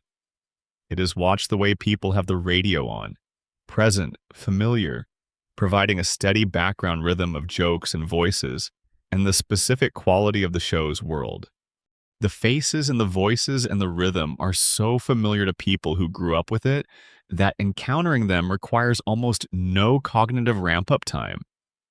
You are immediately in the show because you have been in the show hundreds of times before. And that quality of deep familiarity, combined with the show's episodic, non-continuity dependent structure, makes it ideal for exactly the kind of ambient, half-attentive consumption that defines modern media habits. Family Guy did not plan to become ambient media. It set out to be a sharp, funny, well-crafted comedy. But the road from sharp comedy to cultural background noise is one that every long-running show eventually travels, and Family Guy has been on that road for a long time. What is remarkable is not that it arrived there, but that the journey itself was so culturally significant along the way. Section 8. The characters that raised us: Peter, Brian, Stewie, and Meg. There is a particular category of fictional characters that goes beyond being characters in the conventional sense. Characters that become templates. Characters that other characters get compared to. Characters that attach themselves to real people in your life. You start describing your uncle as a Peter Griffin type, or your friend as a Brian Griffin, or your own younger self as a Meg Griffin. When a character reaches that level of cultural saturation, they have stopped being purely fictional and have become something more like archetypes, embodying patterns of human behavior with enough specificity and consistency that they serve as reference points for understanding real life. The main characters of Family Guy have, for better and worse, achieved exactly this status for the generation that grew up with them. And the way they were written in the show's best years gave them the depth they needed to function that way. Peter Griffin is the character that almost everyone can explain, even people who have never watched a single episode. The round-headed man. The dad who is slightly too much. The embodiment of working-class American masculinity in its most unguarded form.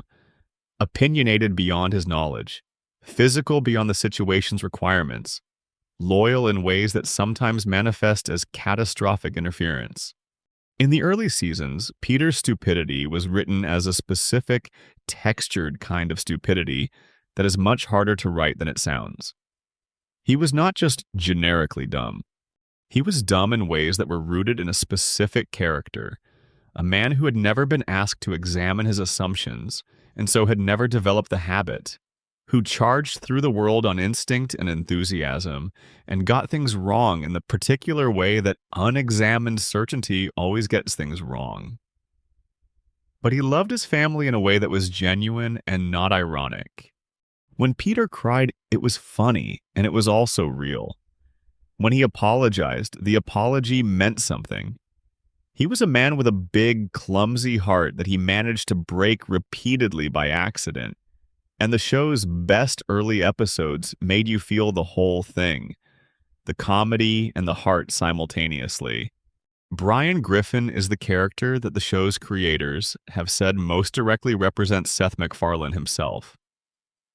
Liberal, fond of good scotch, prone to getting into complicated situations with women, a writer who believes himself to be better than the evidence of his output conclusively demonstrates. In the early seasons, Brian's self-awareness about his own limitations was one of the most genuinely funny things about him. He knew he drank too much. He knew he was in love with Lois in a way that was not going to go anywhere. He knew his novel was probably not as good as he wanted it to be. He carried these self-aware observations about his own failures with a kind of dry, resigned dignity that made him immediately relatable to the segment of the audience that had ever, at any point in their lives, reached for a drink while contemplating a piece of work they were not as proud of as they needed to be. Brian was also, in those early seasons, the character who gave the show permission to have a conscience. Because Brian had principles, real ones, not just performed ones, his relationship with Peter's frequent ethical lapses gave the show a moral framework that kept it from being purely nihilistic. Brian cared about things. He tried to make things better when they went wrong. He believed in things even when believing was difficult. And that quality, in the context of a show that spent a lot of time celebrating the anti-intellectual, anti-conscientious side of human behavior through Peter's adventures, was genuinely important. It was what kept the show's dark humor from curdling into something merely mean. Stewie Griffin was, as we have discussed, the most purely original character in the show, and his evolution over the first several seasons traced a fascinating arc. In Season 1, he was essentially pure concept, the evil baby, fully realized, with no softness and no ambiguity. The humor was clean and consistent because the character was clean and consistent. Evil baby, evil plans, thwarted by incompetence and adult obliviousness. Very funny. As the seasons continued, the show began to explore what else Stewie might be beyond the villain role, what emotional life he might have, what he might want beyond domination and murder. This exploration produced some of the show's most memorable and genuinely affecting moments, particularly the episodes that developed his friendship with Brian into something real and warm and occasionally heartbreaking. The road to episodes. The special adventures that featured Brian and Stewie traveling together in the tradition of classic Hollywood buddy comedies were consistently among the show's best work. Road to Rhode Island in Season 2, Road to Europe in Season 3, Road to Rupert in Season 5. These episodes worked because the relationship between Brian and Stewie was written with a genuine care that the rest of the show did not always extend to character dynamics. Brian and Stewie actually seemed to love each other in a way that was not just asserted, but demonstrated through the writing. They disagreed, they frustrated each other. They each had qualities that irritated the other. But the affection underneath all of it was real, and you could feel it. And because you could feel it, the moments when that affection was threatened or endangered actually landed with emotional weight on Washerie. Meg Griffin is the character whose treatment by the show is the most complicated legacy to untangle, and she deserves to be considered carefully. In the early seasons, Meg's ordinariness was played with a genuine lightness. She wanted what most teenagers want. She tried, she failed, she tried again. She was the straight line in a household of extraordinary curves. And the comedy of her position was the comedy of anyone who has ever been the most normal person in the room, which is to say, many people at many points in their lives. There was something quietly universal about early Meg, something that a lot of people recognize from their own adolescence, even if they could not quite name it. Meg also provided the show with something that is easy to miss if you are not looking for it. A consistent human perspective on the Griffin family's chaos. Because Meg wanted a normal life and consistently failed to get one, she was the character through whose eyes the show's more extreme elements were most legibly strange. When Peter did something catastrophic, Meg's reaction was often the most emotionally honest one in the room. When the family dynamic went off the rails, Meg was usually the character bearing the clearest view of how far off the rails it had gone. She was, in those early seasons, a functioning emotional center for the show, even when the show did not treat her as one. The later treatment of Meg, the escalating cruelty, the physical abuse, the systematic dehumanization, the episode that concluded by having her voluntarily return to the role of the family's punching bag, became one of the most discussed and debated aspects of the show's legacy. And we will come back to it in more detail when we talk about the show's cultural controversies. But it is worth saying here that the character who was reduced to a punchline over the course of the show's later seasons was in the beginning something much more interesting than a punchline. She was a person. A recognizable, complicated, sometimes boring, sometimes deeply sympathetic person. And the generation that watched the show from the beginning carries both versions of Meg in their cultural memory. The girl they recognize from their own lives, and the punchline she was turned into. And the discomfort of that juxtaposition has never quite resolved. What is remarkable, looking at the four main characters together, is how deliberately each of them was designed to occupy a different emotional register. Peter handles things through action and impulse. Brian handles things through thought and observation. Stewie handles things through schemes and intelligence. Meg handles things through feeling and hope. These four modes of encountering the world are genuinely representative of different human approaches to life, and placing them in the same household created a kind of dynamic variety that gave the show an enormous amount of material to work with. No matter what situation the show put the Griffins in, there was always a way for each of the four of them to respond to it differently. And those different responses in collision with each other were the engine of most of the best episodes. The generation that grew up with these characters absorbed them not just as fictional people, but as emotional reference points. When someone describes themselves as a total Brian, they are invoking a specific and recognizable configuration of personality traits. Intelligent, pretentious, well-intentioned but frequently self-defeating, romantic in a complicated way, prone to talking about being better than their behavior actually demonstrates. When someone says they feel like a Meg, they're invoking an experience of invisibility and unwanted normality in the context of people who seem more interesting than you. These character templates have become part of the vocabulary through which the generation that grew up with them describes and understands itself. That is a level of cultural penetration that is unusual and significant and worth pausing to appreciate. But it goes deeper than the archetypes. And to understand how deep it goes, you need to think about what it meant to grow up watching a dysfunctional family portrayed with genuine affection. The Griffins, at their best, were not just a collection of funny archetypes bouncing off each other for comic effect. They were a specific, recognizable portrait of the way families actually are. The way love and dysfunction coexist in the same household.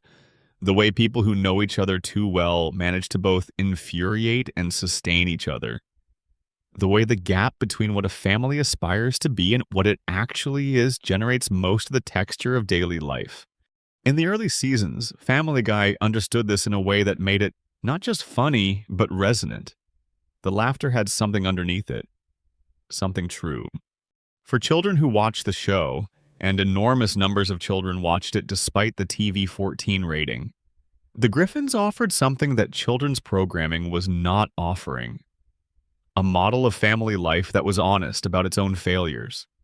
The Griffins were not the idealized families of after-school specials, or the wholesomely flawed families of traditional sitcoms who always learned their lessons and hugged at the end.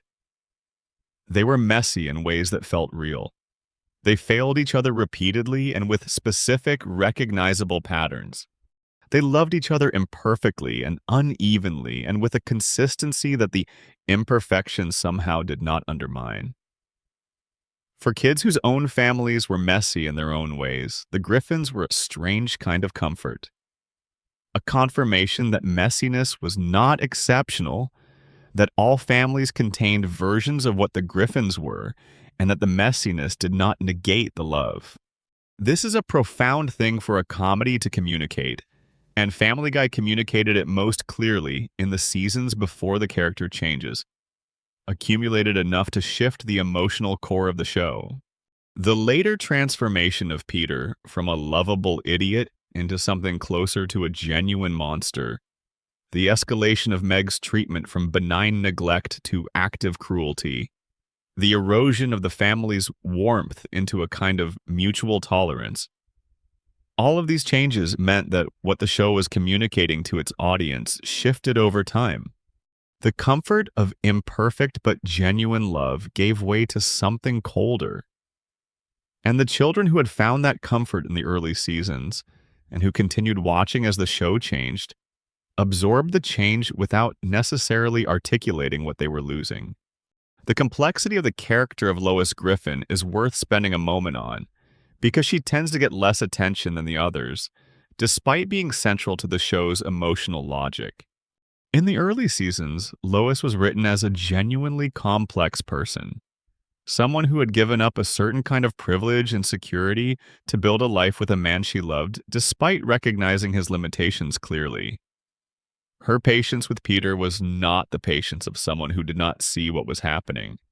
It was the patience of someone who saw it completely and had made a considered decision to stay anyway, because the thing she was staying for was real enough to be worth the cost of the other things. That is a sophisticated emotional position, and the writing gave it the respect it deserved in those first 3 seasons. Lois also had her own private comedy that ran parallel to the family's chaos. The piano lessons she gave to neighbors, the social obligations she navigated, the careful management of a household that should not logically have been manageable. She was the organizing intelligence of the Griffin family, the person who made it possible for everyone else to function as dysfunctionally as they did by side. And the show acknowledged this with occasional moments of genuine recognition rather than just taking it for granted. The Lois of the early seasons was someone you could admire even as you were laughing at the world she had built herself into. She was self-aware about it in a way that made her human rather than simply heroic. The character of Chris Griffin, Seth Green's contribution to the ensemble, the voice actor bringing an awkward warmth to the family's second oldest child, never received the same critical or fan attention as Peter, Brian, Stewie, or even Meg. But Chris served an important function in the early seasons that is easy to overlook. He was the character who most straightforwardly wanted good things and pursued them with guileless sincerity. His interest in art, his cluelessness about social dynamics, his fundamental decency that coexisted with his father's more chaotic energy, these were the qualities that kept the show's portrayal of childhood from being entirely cynical. Chris was the character who reminded you that not every member of the Griffin family was a tragedy in progress, that the house contained at least one person whose main ambition was to be happy and who had a reasonable shot at it. That simple hopefulness served as an emotional counterweight to the show's more acidic tendencies, and its presence in the ensemble was more important than it was usually given credit for. Section 8.5. The music, the voices, and the sound of a generation.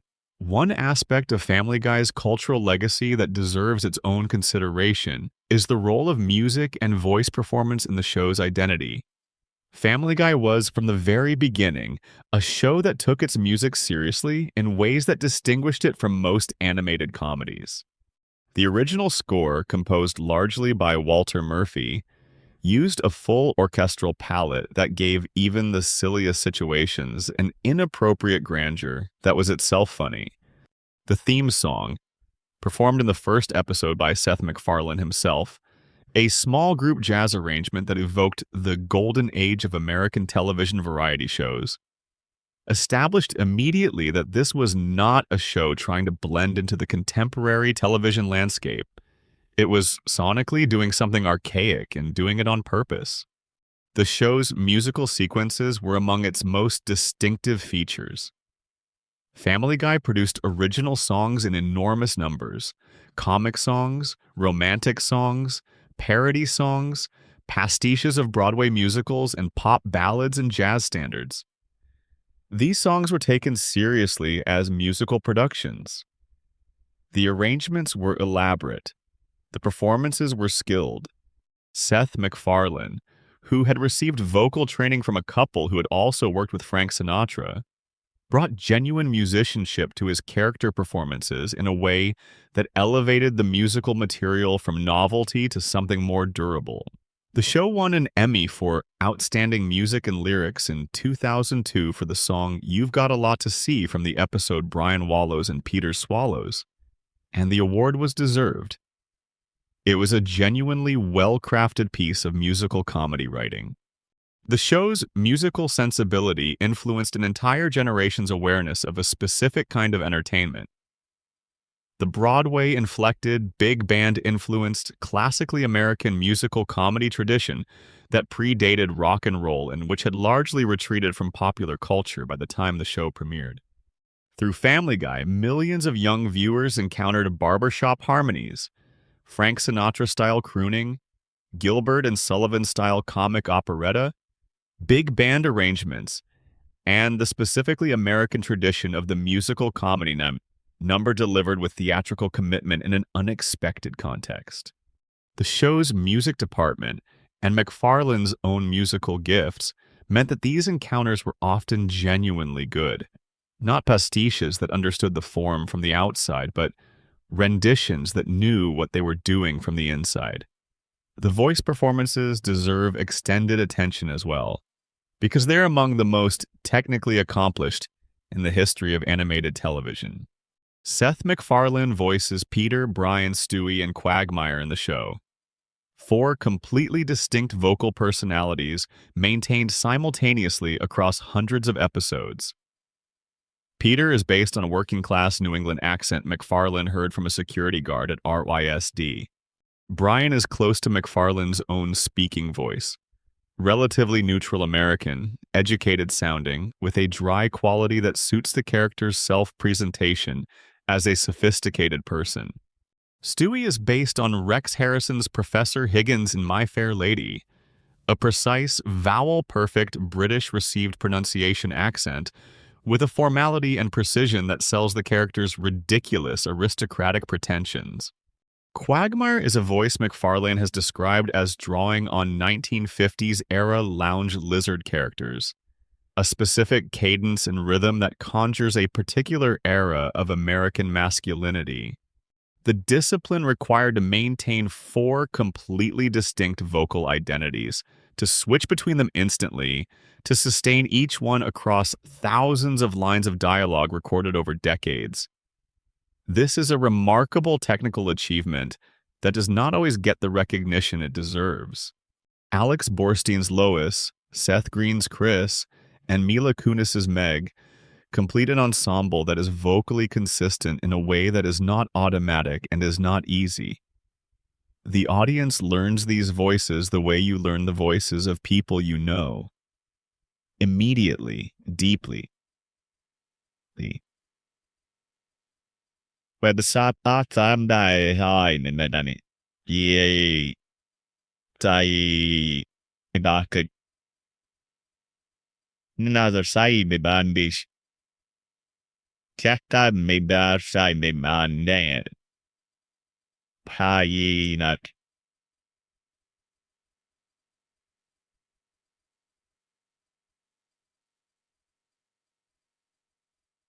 Da back in the fun I'm like the da I am. Hearing the voice of a Family Guy character after years away from the show triggers recognition in the part of the brain that processes familiar voices, the same part that responds to a friend's voice on the phone before they have said more than hello. This is how deeply these performances have embedded themselves in the memory of the generation that grew up with them. Section 9. Family Guy Goes Online. YouTube, memes, and the viral machine. The history of Family Guy on the internet is one of those stories that tracks almost perfectly with the history of the internet itself. As the platforms changed, the show's presence on them changed, and the way the show is experienced by new generations changed accordingly. But throughout all of it, from the early clip culture of YouTube in 2006 to the split-screen TikToks of 2022, Family Guy maintained a kind of online prominence that no other show of its era matched. It became, in internet terms, perennial, not evergreen in the Netflix sense of a show that consistently attracts new subscribers. Perennial in the sense of something that keeps showing up in new contexts, keeps being reinterpreted and remixed and shared, keeps finding new relevance in new formats without necessarily changing its essential character. To understand why this happened, you have to go back to YouTube in its earliest period. The platform launched in 2005, the same year Family Guy came back from cancellation. This timing is significant. The show's fourth season, with its increased reliance on long, self-contained cutaway gags, was being produced and aired at exactly the moment when a platform was emerging that was perfectly suited to consume and distribute those specific kinds of clips. A 30-second Family Guy cutaway gag is structurally ideal YouTube content. It has a beginning, middle, and end. It is funny on its own without any surrounding context. It requires no setup from the viewer beyond general cultural literacy. It can be watched, rewatched, and shared in about the time it takes to eat a sandwich, which made it exactly the right thing for the attention economy that YouTube was helping to create. Enormous numbers of Family Guy clips were uploaded to YouTube in the 2006 to 2010 period, technically in violation of Fox's copyright. But the enforcement was inconsistent enough that the clips circulated widely for extended periods before being taken down, and then were often re-uploaded by different accounts and circulated again. This created a kind of constant low-level Family Guy presence on the platform that introduced the show to people who had never watched it on television and reinforced the show's cultural saturation among people who already watched it. YouTube was, for Family Guy, what Adult Swim had been in 2003, a secondary platform that built and sustained an audience that television alone was not reaching effectively. The meme culture that grew out of this period crystallized certain characters and moments from the show into images and phrases that circulated far beyond the show's direct audience. The Stewie standing with a camera image. The Peter hurting his knee gag extended to absurd length. The screenshots of specific expression moments, paired with text. These image formats traveled through forums and early social media and became, in many cases, the primary way that people who had never watched the show encountered it, not through watching, but through seeing a fragment of it, a single frame or a brief clip, in a meme format that communicated something about their own experience. The meme becomes the entry point, and the entry point sometimes leads to the show, and sometimes just leads to more memes. By the time Twitter and Tumblr and early Instagram were prominent, Family Guy existed in the online culture in a specific and somewhat stratified way. There was the show itself, watched by its actual viewership. There was the clip culture of YouTube, where fans and casual viewers encountered moments from the show in fragment form. And there was the meme culture, where phrases and images from the show circulated as standalone cultural objects that had become, in many cases, partially or entirely separated from their origin. Shut up. Meg had become a meme that many people used without necessarily knowing or caring that it came from Family Guy. Giggity existed as an online expression in communities that might not have been able to tell you much about the character who originated it. This fragmentation of the show into memes and clips was both a sign of cultural penetration and a driver of it. When a phrase or image from a show becomes usable as general cultural communication, when you can deploy it to describe a situation in your own life and other people will understand what you mean, the show has achieved a level of saturation that goes beyond entertainment into language. Family Guy achieved this level of saturation in English-language internet culture by approximately 2010. And it has maintained that saturation with fluctuating intensity ever since. The specific mechanism of how Gen Z came to know Family Guy is worth spending a moment on, because it is different from how millennials came to know it.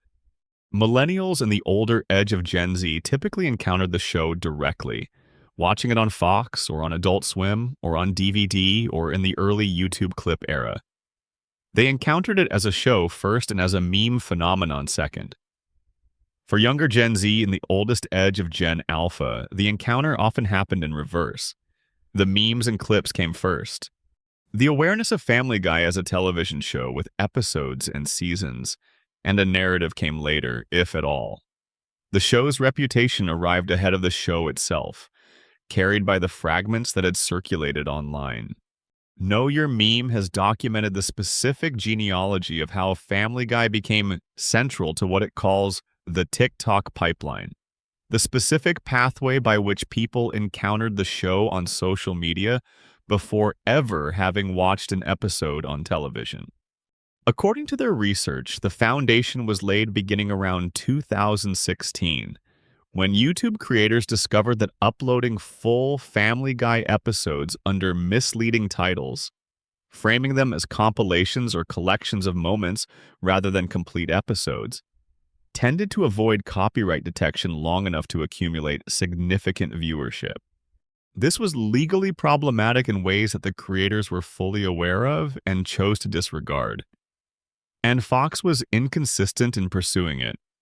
And the result was that enormous amounts of Family Guy content remained available on YouTube for extended periods, being discovered and watched by people who had no other access to it. By the early 2020s, when TikTok had become a dominant platform, especially among younger users, the split-screen Family Guy format emerged as a specific and extremely popular content type.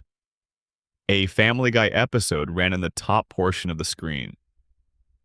Something else, Subway Surfers gameplay, ASMR content, oddly satisfying videos by Yayi, ran in the bottom portion.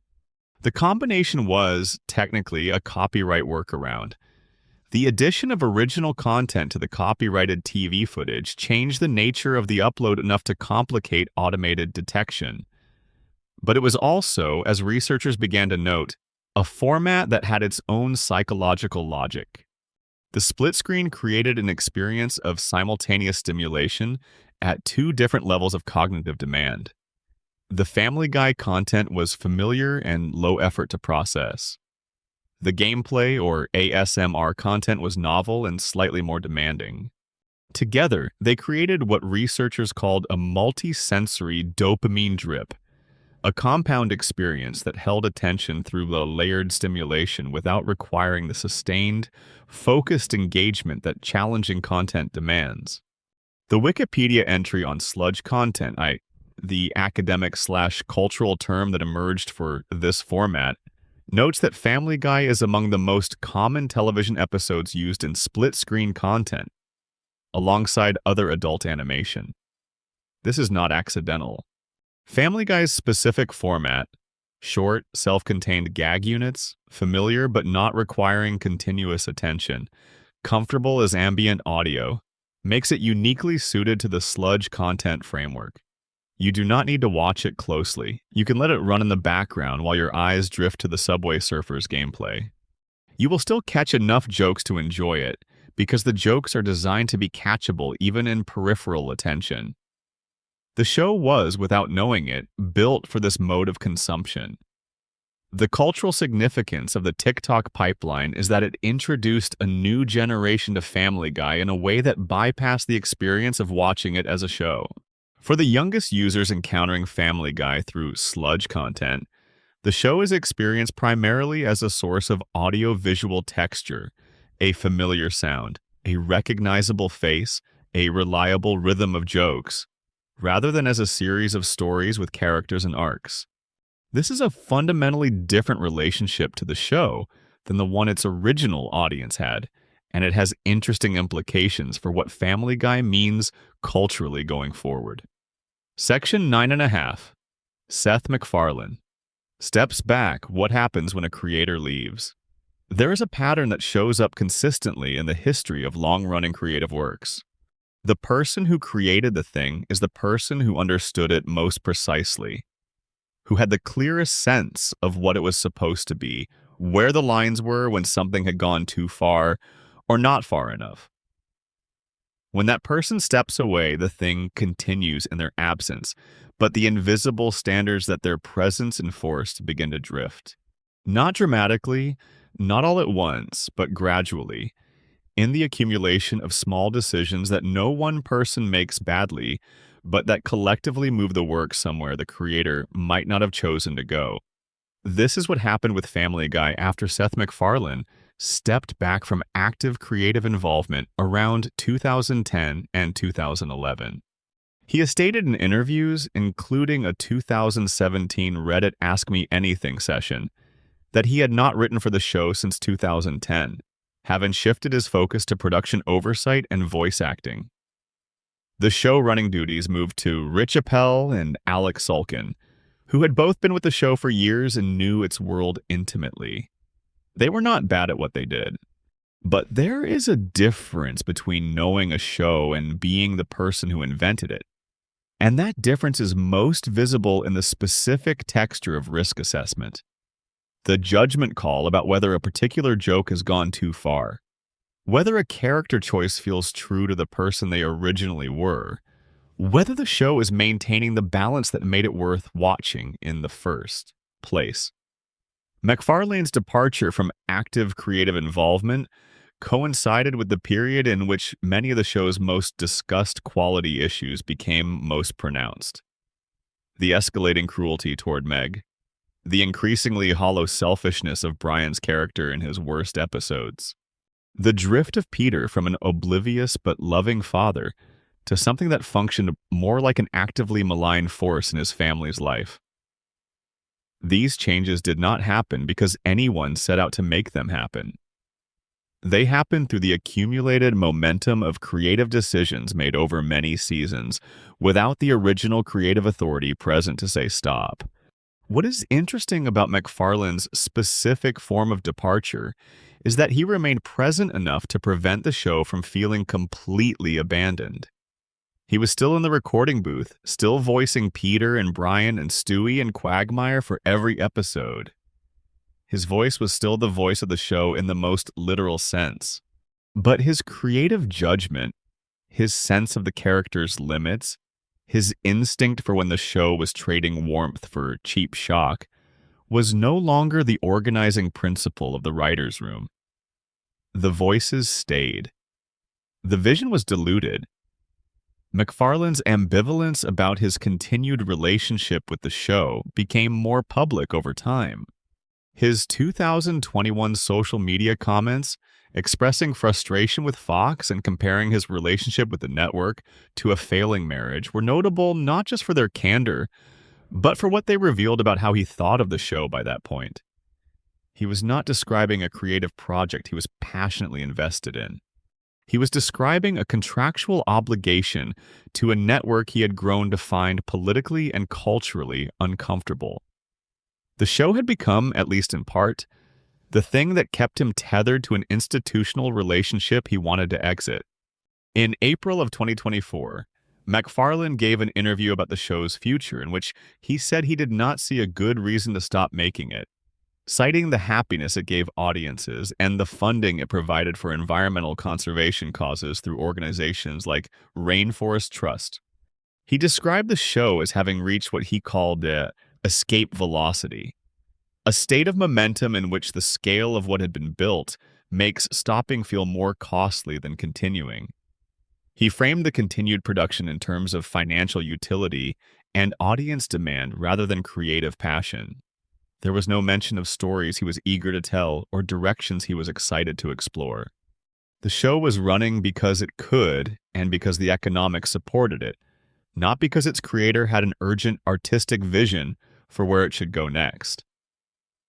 This is a recognizable position for any creator of a long-running work to be in, and it does not make McFarlane exceptional or blameworthy.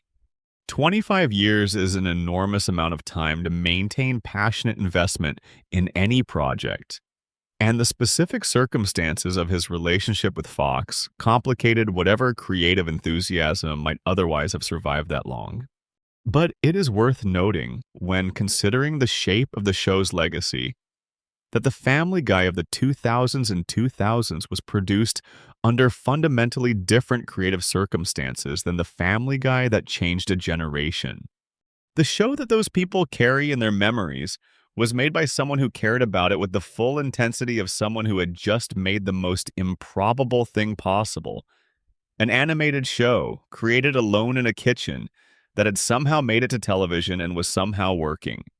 That intensity has a specific quality that cannot be replicated by professional competence, however high its level, in the absence of the original urgency. The show the generation grew up with and the show that continued in subsequent decades are related but not identical. The one that changed people was the early one. And understanding that distinction is part of understanding the show's true legacy. But there is something else happening in the TikTok context that deserves attention, something that goes beyond the attention span discussion and into a more specific observation about cultural transmission. The meme culture surrounding Family Guy on TikTok operates on a fundamentally different relationship to the source material than the YouTube clip culture of the 2000s did. YouTube clips in 2006 were watched by people who had seen the episodes they came from, or who sought out the episodes because they encountered clips. The clips were fragments of a larger thing that people had the desire and the means to access. TikTok sludge content, by contrast, is often consumed by people for whom the show itself is not a destination, but merely a vehicle. They are not watching Family Guy. They are watching sludge content that happens to feature Family Guy. The distinction matters. This mode of cultural circulation, where the show becomes raw material for a format rather than the thing itself, has precedence in other media. Pop songs have always been remixed and repurposed in ways that take them far from their original context. Movies have been sampled in hip-hop. Literature has been quoted in ways that detach lines from their original meaning. But the speed and scale at which Family Guy has been circulated as raw material for internet content, and the degree to which the original context has been stripped away in that circulation, is relatively new.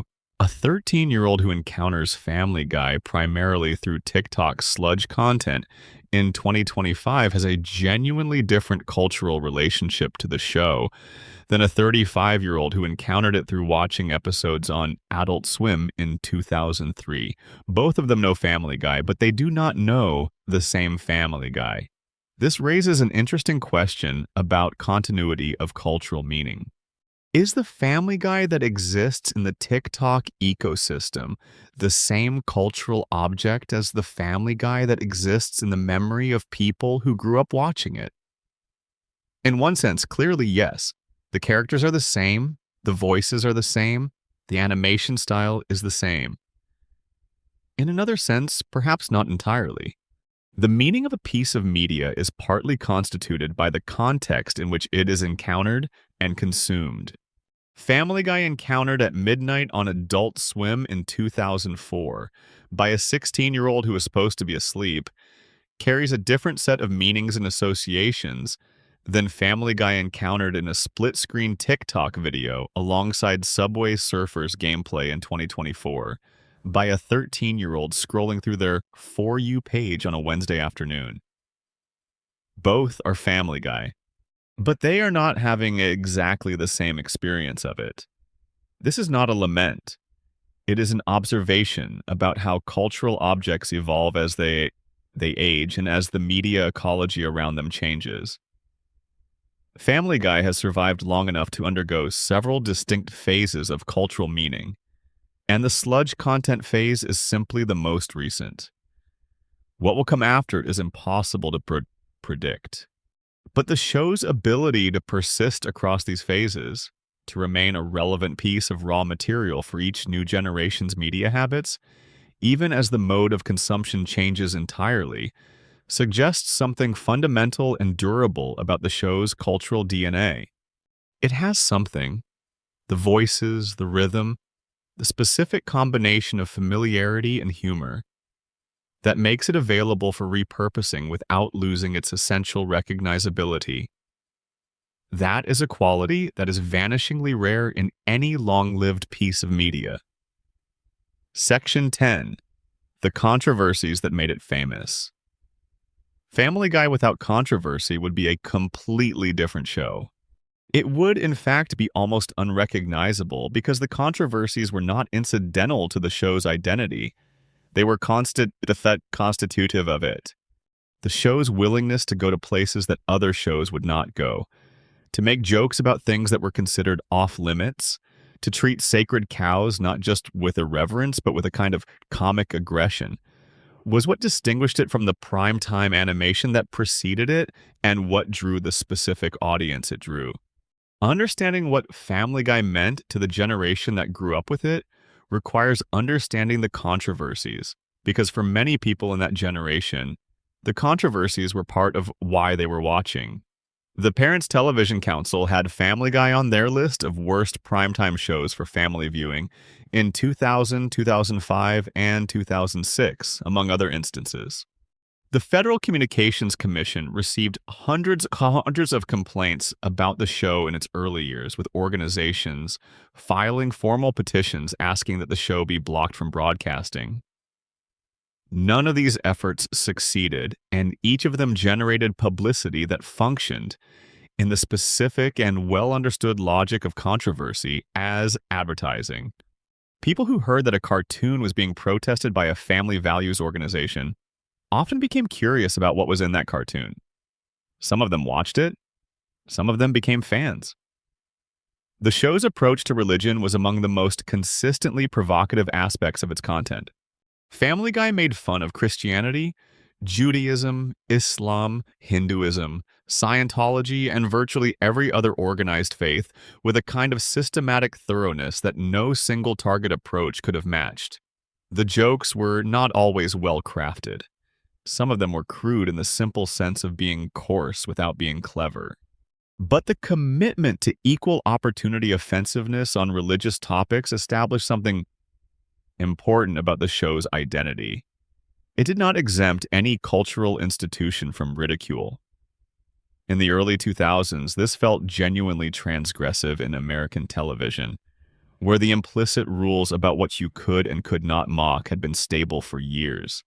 Family Guy treated those rules as obstacles rather than guidelines. The show's political content generated a different kind of controversy, not primarily about offensiveness, but about ideology. Brian's liberal politics became more prominent in the show after the revival, and entire episodes were organized around political issues in ways that made the show's sympathies clear. Conservative commentators accused the show of using animation to deliver left-wing propaganda to a young audience. Liberal commentators sometimes accused it of undermining its own political positions through excessive crudeness and a tendency to treat serious subjects as punchlines. The show managed to alienate segments of both sides of the political spectrum simultaneously, which is either evidence of genuine equal opportunity irreverence or evidence of creative incoherence, depending on your perspective. Seth MacFarlane has said in interviews that the show tries to walk a line, to maintain a point of view without becoming a lecture. Whether it succeeds at this varies significantly by episode. The most internationally significant controversy came in 2009 with the episode 420, which followed Brian's campaign to legalize marijuana in the show's fictional Rhode Island town. The Venezuelan government reacted to this episode by banning Family Guy from their cable networks, with the country's justice minister at the time citing the episode as an example of the United States promoting drug use. Cable stations in Venezuela were warned they would be fined for continuing to air the show. Whatever the merits of that specific political judgment, the fact that a cartoon about a fictional Rhode Island family generated a government response from a sovereign nation was an indication of the reach and significance of Family Guy's cultural footprint by that point in its run. It was not just a television show anymore. It was a cultural export that carried a set of American attitudes and assumptions into living rooms around the world, and not all of the governments of those countries were comfortable with that. The Carol Burnett lawsuit of 2007 was a different kind of controversy, legal rather than cultural. Burnett filed a copyright infringement lawsuit against the show, objecting to what she described as an unauthorized use of her well-known charwoman character in an episode. The case raised genuine questions about the limits of parody as a defense against copyright claims, and the courts ultimately ruled in Family Guy's favor, citing parody as a protected form of expression under fair use doctrine. But the lawsuit itself was a public event, and the publicity surrounding it contributed to the general perception of Family Guy as a show that pushed against legal and cultural limits as a matter of principle. The death and resurrection of Brian Griffin in season 12 generated a different kind of controversy. Not about what the show said or depicted, but about what it chose to do with its own narrative. In the episode Life of Brian, the character was hit by a car and killed.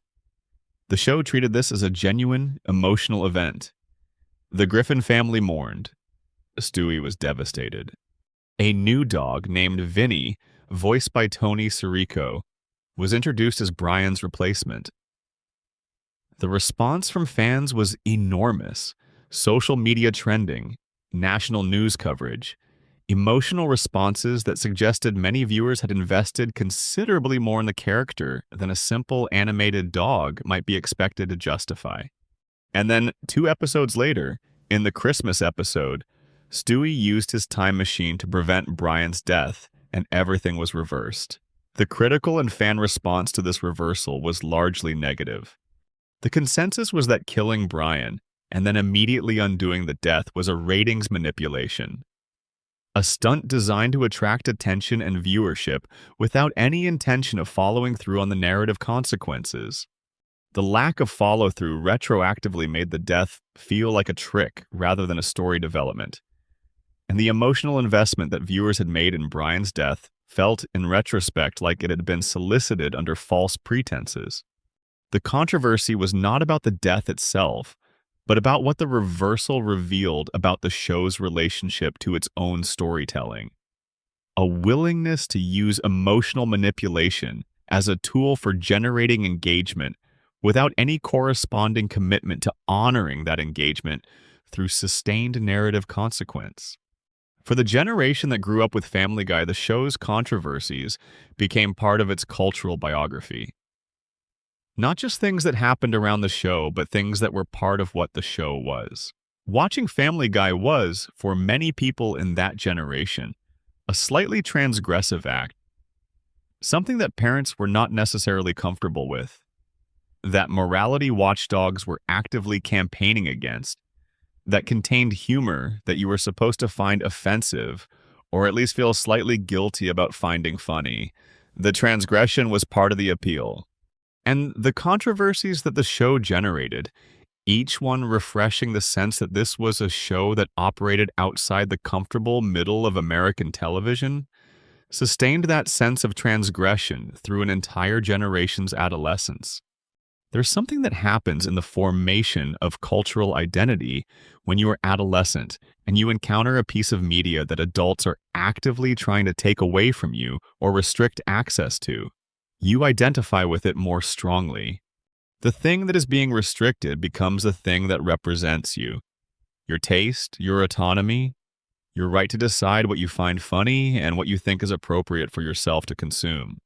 For the generation that grew up during Family Guy's most contentious years, roughly 2000 to 2010, the show's controversial status was, paradoxically, an important part of why it became so central to their self-definition. You watched Family Guy, you were not supposed to, you did it anyway. And you told people about it, and they watched it too, and you all laughed at the things you were not supposed to laugh at. And this shared transgression became a form of social bonding. This mechanism is old. It is as old as the idea that forbidden things are attractive. But Family Guy operationalized it for a generation in a specific way that previous shows had not, because the controversy around the show was so continuous and so visible. The Parents Television Council was releasing reports. The FCC was fielding complaint. Religious organizations were speaking out. Foreign governments were banning episodes. Every new controversy refreshed the show's identity as the thing adults wanted to take away. And every time something was refreshed, the audience's identification with it strengthened.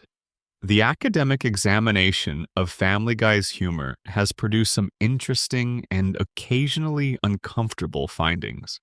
A research paper published in the journal Funny or Harmful by Ricky in 2012 found that derogatory messages were present in approximately 9% of Family Guy scenes, with hate speech being the most frequent type. The paper's argument that such language, when delivered within a comedic frame, has the potential to desensitize viewers and normalize the speech patterns and attitudes it depicts is contentious but not easily dismissed. The cultivating effect of media on audience attitudes is a well-established area of research, and the specific mechanism by which Family Guy's humor normalized certain modes of speech and certain assumptions about which groups were appropriate targets for mockery is worth taking seriously, even if you ultimately enjoy the show. What makes Family Guy's relationship to its own offensive humor complex, rather than simply problematic, is the genuine sophistication with which the show, at its best, used that humor. The very first line of the show's theme song seems today that all we see is violence in movies and sex on TV, but where are those good old-fashioned values on which we used to rely? Is a self-referential joke about the show's own content and its own cultural position. The show is acknowledging, from its opening moments, that it is part of the degraded media landscape it is about to lampoon. This self-awareness does not nullify the show's more genuinely problematic content, but it establishes a frame of ironic distance that complicates simple condemnation. Is Family Guy perpetuating the attitudes it depicts, or is it satirizing them? The answer, across 20-plus seasons and hundreds of episodes, is both, inconsistently at varying levels of intentionality. The episode Quagmire's Dad, which aired in Season 8, is one of the show's most discussed examples of this complexity. The episode deals with Quagmire's father transitioning genders, and it was both praised for addressing transgender issues at a time when they were rarely discussed in mainstream comedy and criticized for the manner of its humor, which relied on shock and disgust reactions that critics argued reinforced rather than challenged transphobia. The debate around this episode, and around many of the show's more controversial moments, captures the essential tension of Family Guy's cultural legacy. A show that was genuinely ahead of its time in many ways, willing to address subjects that polite television avoided, but whose approach to those subjects was sometimes sophisticated satire and sometimes simply shock value-wearing satires, clothes. The show's relationship to race is another area where this tension is constantly present. The casting decisions, the character designs, the jokes about racial and ethnic groups, these have been the subject of serious academic analysis as well as popular debate. A thesis completed at SUNY Cortland argued that Family Guy performs a contradictory form of racial satire, one that gestures toward critique while often reinforcing the stereotypes it purports to examine. The show's main black recurring characters, the Brown family, are portrayed through a lens that the thesis argues falls into minstrelsy tropes, despite apparent satirical intent.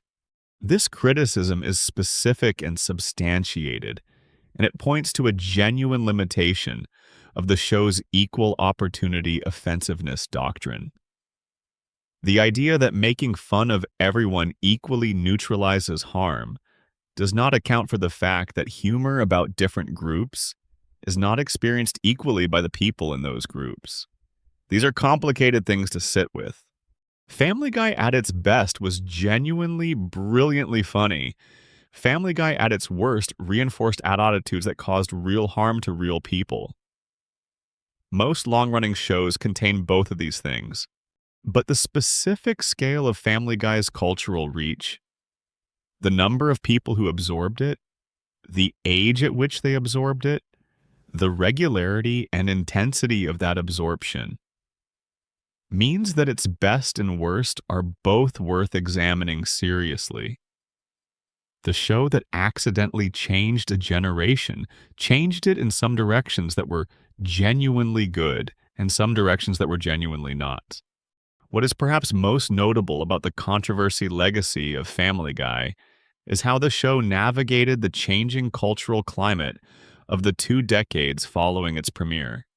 Television comedy in America went through a seismic shift between 1999 and the mid 2000s in terms of what the culture was willing to tolerate and what it considered acceptable. The casual use of stereotypes, the punch-down humor directed at marginalized groups, the casual offensiveness that had been part of adult comedy's identity for decades, all of these things came under increasing scrutiny and criticism as the culture's understanding of harm and representation evolved. Family Guy, which had built its identity around the principle that nothing was off limits, found itself in an increasingly uncomfortable position as that principle became more contested. The show's response to this changing climate was itself a source of controversy. McFarland and the writing staff maintained that the show was satirizing the attitudes it depicted rather than endorsing them, a position that had always been the show's defense and that became increasingly necessary to articulate explicitly as cultural expectations shifted. Specific episodes were retroactively identified as more harmful than they had seemed at the time of airing. Jokes that had passed without comment in 2003 were being revisited in 2018 as examples of the kind of humor the culture was now willing to condemn. The show's equal opportunity offensiveness doctrine became harder to maintain as the unequal way that different types of offensive humor are experienced by different audiences became better understood and more publicly discussed. Family Guy's relationship to this cultural evolution is a complicated one. The show adapted to a degree. The most egregious forms of the humor that had characterized its worst middle seasons were pulled back. More women joined the writing staff. The treatment of certain characters improved. But it did not transform in the way that some shows did, in response to cultural pressure, and its continued embrace of transgressive humor as a core identity meant that it remained a site of ongoing cultural debate even as it entered its third decade. This is, in some ways, the most authentic version of what the show always was. A show that provoked debate and controversy and refused to fully resolve itself into either progressive clarity or comfortable nostalgia. It remained complicated, awkward, sometimes wrong, occasionally brilliant. Like most long-running things, like most families. Section 11. The shows it inspired. Adult animation's golden age. Family Guy did not create adult animation. The Simpsons had been doing something genuinely remarkable with the form since 1989. South Park had been pushing the content boundaries of animation since 1997. King of the Hill had demonstrated that adult animation could be quiet and character-driven and still be brilliant. But Family Guy did something specific to the landscape that the shows before it had not done in quite the same way. It demonstrated the commercial viability of adult animation in primetime at a scale that made the business case for more of it undeniable. And it did this at exactly the moment when the platforms and technologies that would allow adult animation to diversify and expand were just beginning to emerge. The immediate sibling of Family Guy and Seth MacFarlane's creative output was American Dad, which premiered on February 6, 2005, just a few months before Family Guy's own return from cancellation. American Dad was created by McFarland, along with Mike Barker and Matt Weitzman, and it followed the Smith family, CIA agent Stan Smith, his wife Francine, their college-age daughter Haley, and teenage son Steve, an alien named Roger who lived in their attic, and a German-speaking goldfish named Klaus, whose brain had been put into a fish body by the CIA.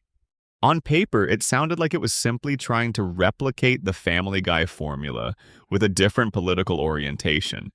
Conservative CIA agent instead of liberal dog. And in its first season, that criticism was fair enough. The show leaned heavily on the political contrast between Stan's extreme conservatism and Haley's liberalism as a source of comedy, which was a one-note approach that worked better in individual moments than as a sustained premise. But what happened to American Dad over its subsequent seasons is one of the more interesting stories in animated television.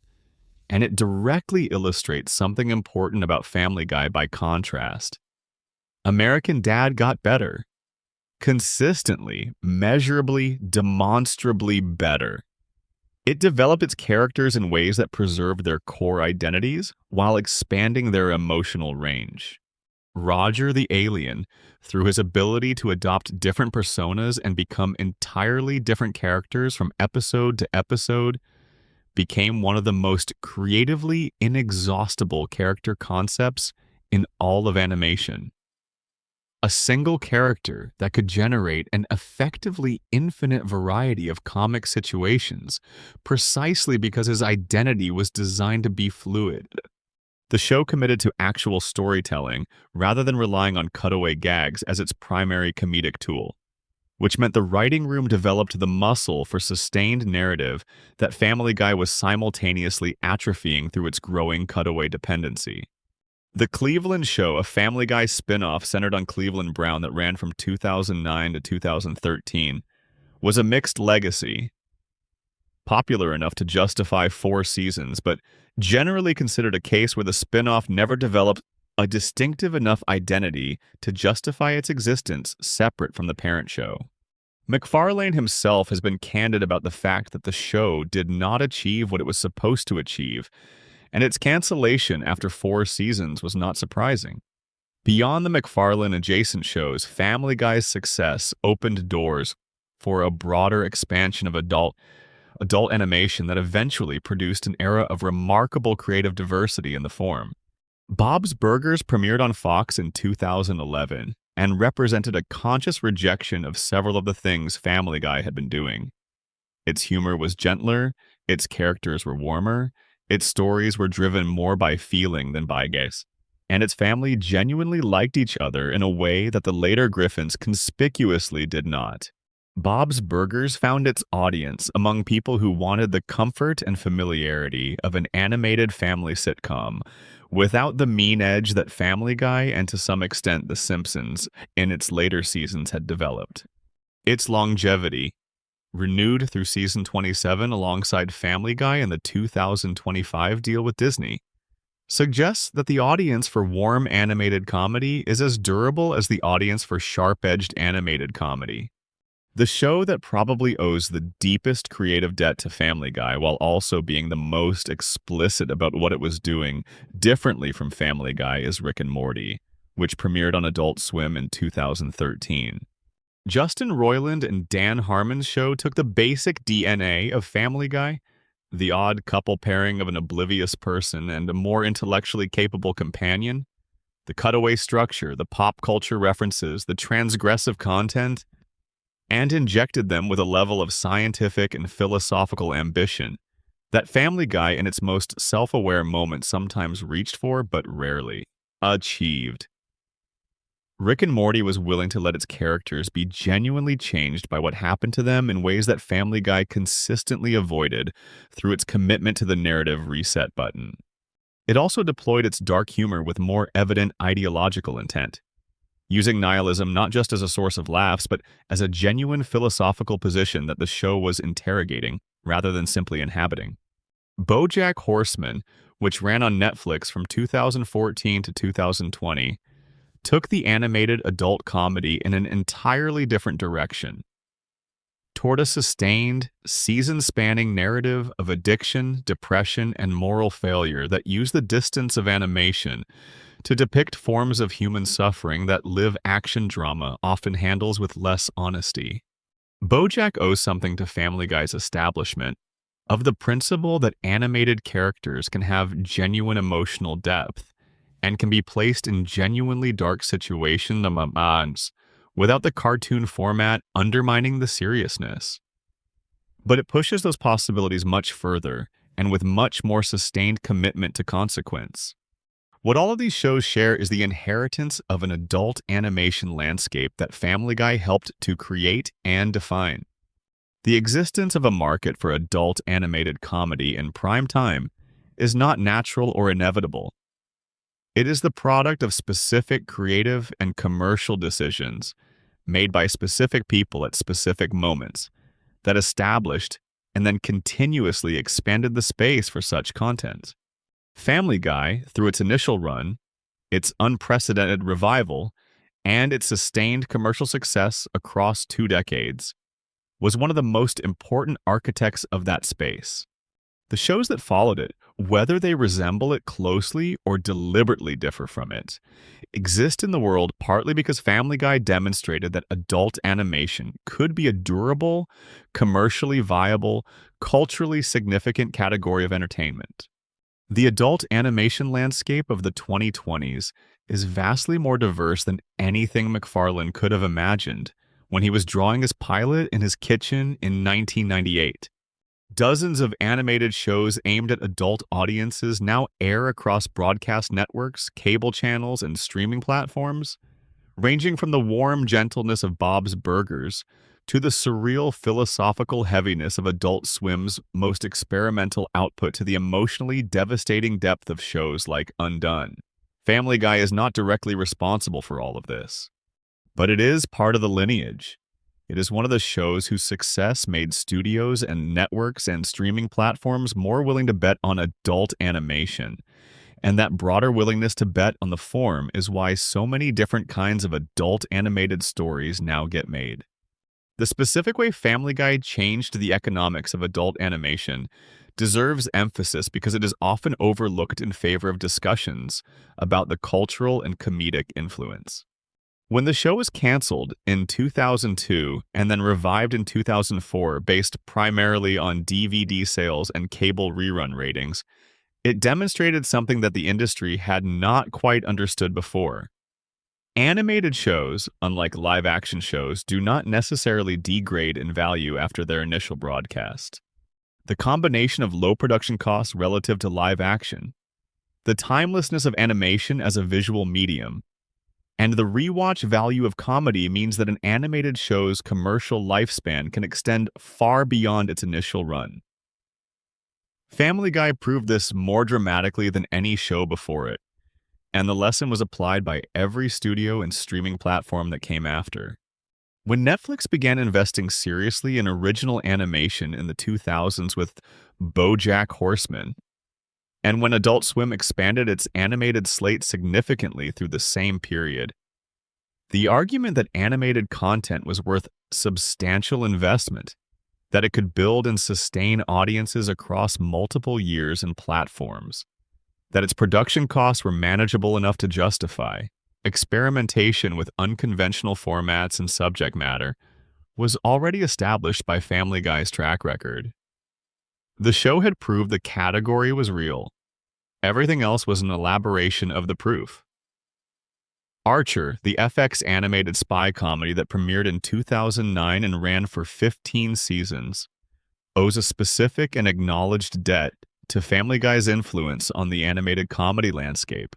Adam Reed, who created the show, worked on Adult Swim during the period when Family Guy's reruns were transforming the block's fortunes, and the experience of seeing what that particular brand of smart, dumb humor could do for an audience informed the sensibility of Archer's comedy, which combined the rapid-fire reference humor that Family Guy had popularized with a more sustained commitment to character-based comedy and the specific absurdist logic of the spy genre. Archer never had Family Guy's ratings or its cultural saturation, but it developed a devoted following among exactly the demographic that had grown up on Family Guy and was looking for something that operated in similar territory, but with greater narrative ambition. Solar Opposites, which premiered on Hulu in 2020, is another show that exists in direct creative dialogue with the adult animation tradition that Family Guy was central to. Created by Justin Roiland and Mike McMahon, Solar Opposites takes the alien in suburban America premise that American Dad had explored through Stan Smith's alien roommate Roger and runs it to a completely different extreme, making the aliens the protagonists and the humans the backdrop, while maintaining the fast, referential comfort and transgression comedy register that Family Guy established as the default mode of adult animated comedy. The show works for exactly the same demographic that grew up on Family Guy. That is not coincidence. The most significant recent development in adult animation that traces its genealogy partly to Family Guy is the extraordinary success of Rick and Morty in the streaming era. The show, which was renewed for 70 episodes after its third season, in a deal that sent a clear signal about how seriously the industry regarded adult animation's commercial potential, demonstrated that an adult animated comedy could sustain a level of audience engagement and cultural conversation that rivaled premium cable drama at its peak. The fans of Rick and Morty are among the most intensely devoted in any medium, generating theories and analyses and fan communities of a depth and sophistication that are more commonly associated with prestige drama than with comedy. This kind of audience engagement with an adult animated show would not have been possible, or at least not immediately legible to studios and networks as commercially valuable, without Family Guy's 20-plus years of demonstrating that animated comedy could build and sustain intense audience loyalty across long periods of time. Section 12. The TikTok Pipeline. Family Guy in the Age of Sludge Content. In the fall of 2022, something began appearing on TikTok with increasing frequency that struck many observers as both bizarre and strangely logical. Videos that paired clips from Family Guy with Subway Surfers gameplay in a split-screen format. The Family Guy content would run in the upper portion of the screen. The endlessly scrolling Subway Surfers mobile gameplay would run in the lower portion. Neither had anything to do with the other. Both would run simultaneously, and the videos were getting millions of views. This was sludge content, and Family Guy was central to it in a way that was not coincidental. The specific genealogy of how Family Guy ended up in this format runs through several years of copyright cat and mouse between Fox and the many, many people who wanted to upload Family Guy content to YouTube and TikTok without getting taken down. The strategy of pairing copyrighted TV footage with original gaming or ASMR content in a split screen emerged primarily as a technical workaround. The addition of original content changed the nature of the upload enough to complicate automated copyright detection. But it also created something new. The sludge content format was not just a copyright exploit. It was, as researchers began to notice, a mode of content consumption that seemed to fulfill a specific set of psychological needs that had developed in audiences conditioned by years of rapid-fire, interruption-heavy media consumption. The Wikipedia article on sludge content, which has been extensively updated as the phenomenon has been studied, describes Family Guy as one of the most commonly used television shows in this format, alongside other adult animation. The reason Family Guy is so prevalent is specific and goes beyond simple popularity. The show's format, jokes delivered in short, self-contained units with no continuity dependence, is ideally suited to be watched in the split-screen context. You do not need to know what happened in the previous scene or the previous episode. You just need to be present for the 30 seconds of content in front of you, and then the next 30 seconds, and then the next. The lack of narrative continuity that critics of the show have pointed to as evidence of lazy writing turns out to be, in the sludge content context, a significant advantage. It is endlessly rewatchable in this format because you are never watching it in a way that requires you to track a sustained story. Psychologist Natalie Coyle, who has studied the sludge content phenomenon extensively, has described the mechanism through which the format works in terms of something called perceptual fluency. When viewers encounter familiar content, a Family Guy episode or a scene from one they have seen many times, their brains process it with significantly less effort than they would bring to unfamiliar content. The patterns are recognized quickly, the faces and voices are immediately familiar, the rhythm of the humor is anticipated. This low-effort familiarity, combined with the novel stimulation of the Subway Surfers or ASMR content running alongside it, creates a compound experience that Coyle has described as a multisensory dopamine delivery system. You get the comfort of the familiar and the stimulation of the novel simultaneously in the same piece of content, requiring less focused attention than either would demand on its own. What this means for Family Guy specifically is that the show has effectively become ambient media. Not ambient in the sense of being unnoticed. It is explicitly present, taking up half the screen, but ambient in the sense of not requiring sustained, focused engagement. It provides a consistent audiovisual texture that is processed largely on autopilot. And the generation that is most heavily exposed to this format of Family Guy consumption is also the generation that arguably has the most compressed relationship to sustained media engagement. The youngest internet users whose attention habits have been shot up a bit from the beginning by the compressed, rapid cycling content landscape of TikTok and YouTube Shorts. The concerns that researchers have raised about sludge content center primarily on attention span. Dr. Gloria Mark's long-term research on human attention has documented a decline from an average of approximately 2.5 minutes in 2004 to approximately 47 seconds in recent years. Neuropsychologist Dr. Sanam Hafiz has noted that the constant novelty of notification-driven, rapidly cycling content creates habitual dopamine-seeking behavior that makes sustained attention increasingly effortful for frequent users. Therapist Tamer Malady has observed that exposure to multiple simultaneous stimuli may cause the brain to struggle to filter and process information effectively, leading to decreased ability to focus on single-track tasks. None of these researchers are primarily blaming Family Guy for these effects. The causal landscape is enormously complex, involving smartphones, social media algorithms, notification systems, and the entire architecture of attention capitalism. But Family Guy's role as the most prominent piece of television content in the sludge content ecosystem is worth noting, if only because it represents a remarkable full-circle moment in the show's cultural history. The show that arrived in 1999 as a fast, sharp, clever comedy that deployed cutaway gags as a novel technique for delivering supplementary humor has become, 25 years later, the background noise against which a generation is watching Subway Surfers. The form has outlasted the function. The container has stayed. The content inside the container is now primarily experienced as texture rather than as meaning. This is not entirely sad.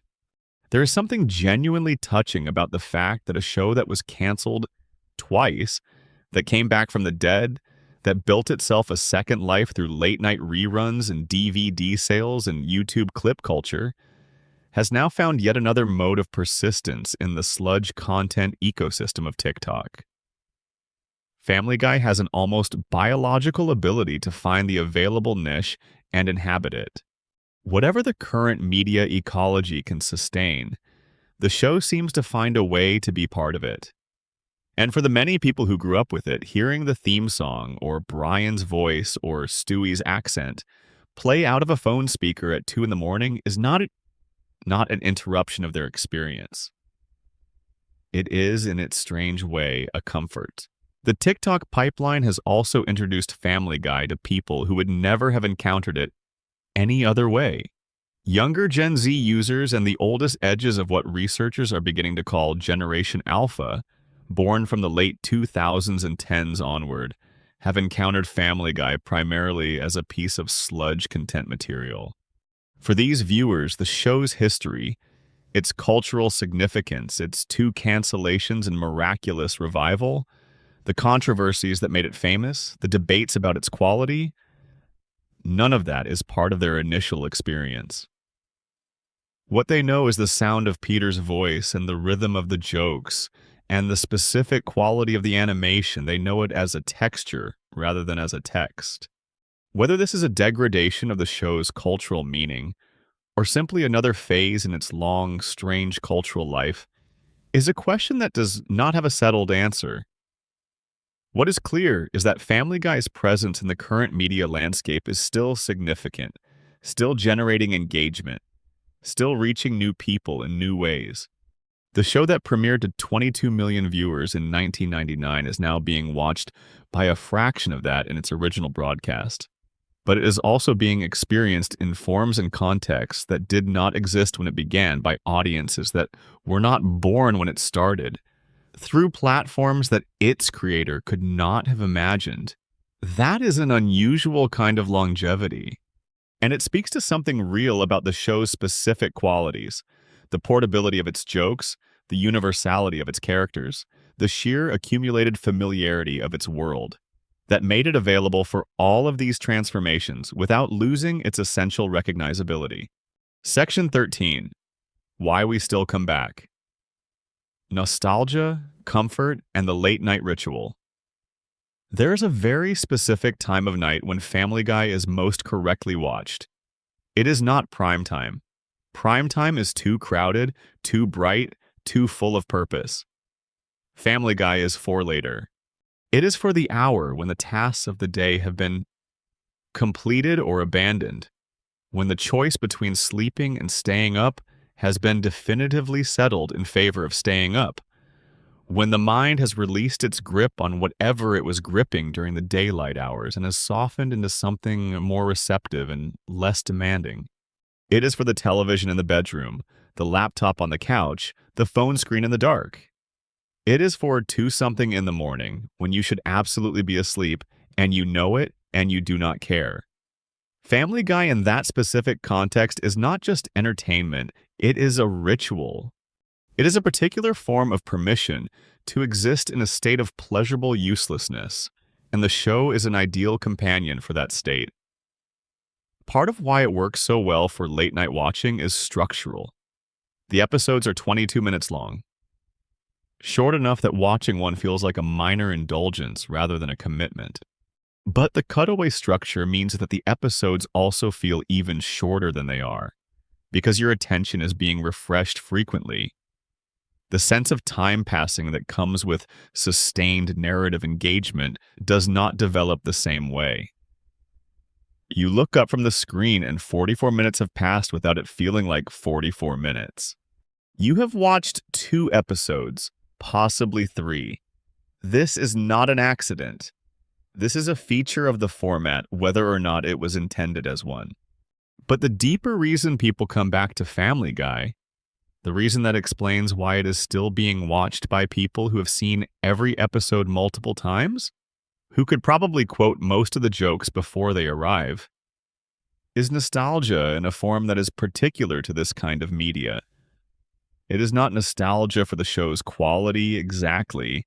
Not all of it holds up equally. It is nostalgia for the state of being the person who was watching this show at a specific time in their life. When you watch Family Guy at 32, you are also, in a strange and comfortable way, the 14-year-old who watched it on a Friday night in someone's basement. The show is a time machine that takes you back, not to a different era, but to a different version of yourself. The version who did not have whatever it is that keeps you up at night now. The version who had time to sit in front of a television and laugh at a cartoon without it meaning anything more than that. This quality, what might be called restorative nostalgia, is something that scholars of media and memory have written about extensively. Media that was consumed during formative years retains a psychological power that later media rarely achieves, because it is permanently associated in the brain with the emotional state of the person who consumed it. When you hear the Family Guy theme song, you are not just hearing a piece of music. You are accessing a folder of associated memories and feelings. The room you were in, the people you were with, the particular quality of life at that age, the specific emotional palette of that period. The show serves as a key to that folder. And the feeling that results from opening that folder, while complex and not entirely happy, is deeply comforting in a way that is not reducible to simple nostalgia. There is also the comfort of competence. Family Guy is a show that most of its long-term audience knows well enough to watch almost without paying attention. The jokes are familiar. The character dynamics are predictable in the good sense. You know how Peter will react to a situation. You know what Brian will say. You know where the story is going.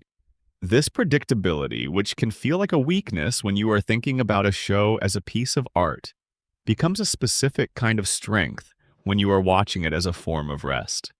There is a pleasure in knowing what comes next, in having the joke confirmed rather than surprise, in the satisfaction of a form that fits your expectations perfectly. It is the pleasure of a very good nighttime routine, not the pleasure of a first-time encounter. This is perhaps the deepest thing about Family Guy's relationship to the generation that grew up with it.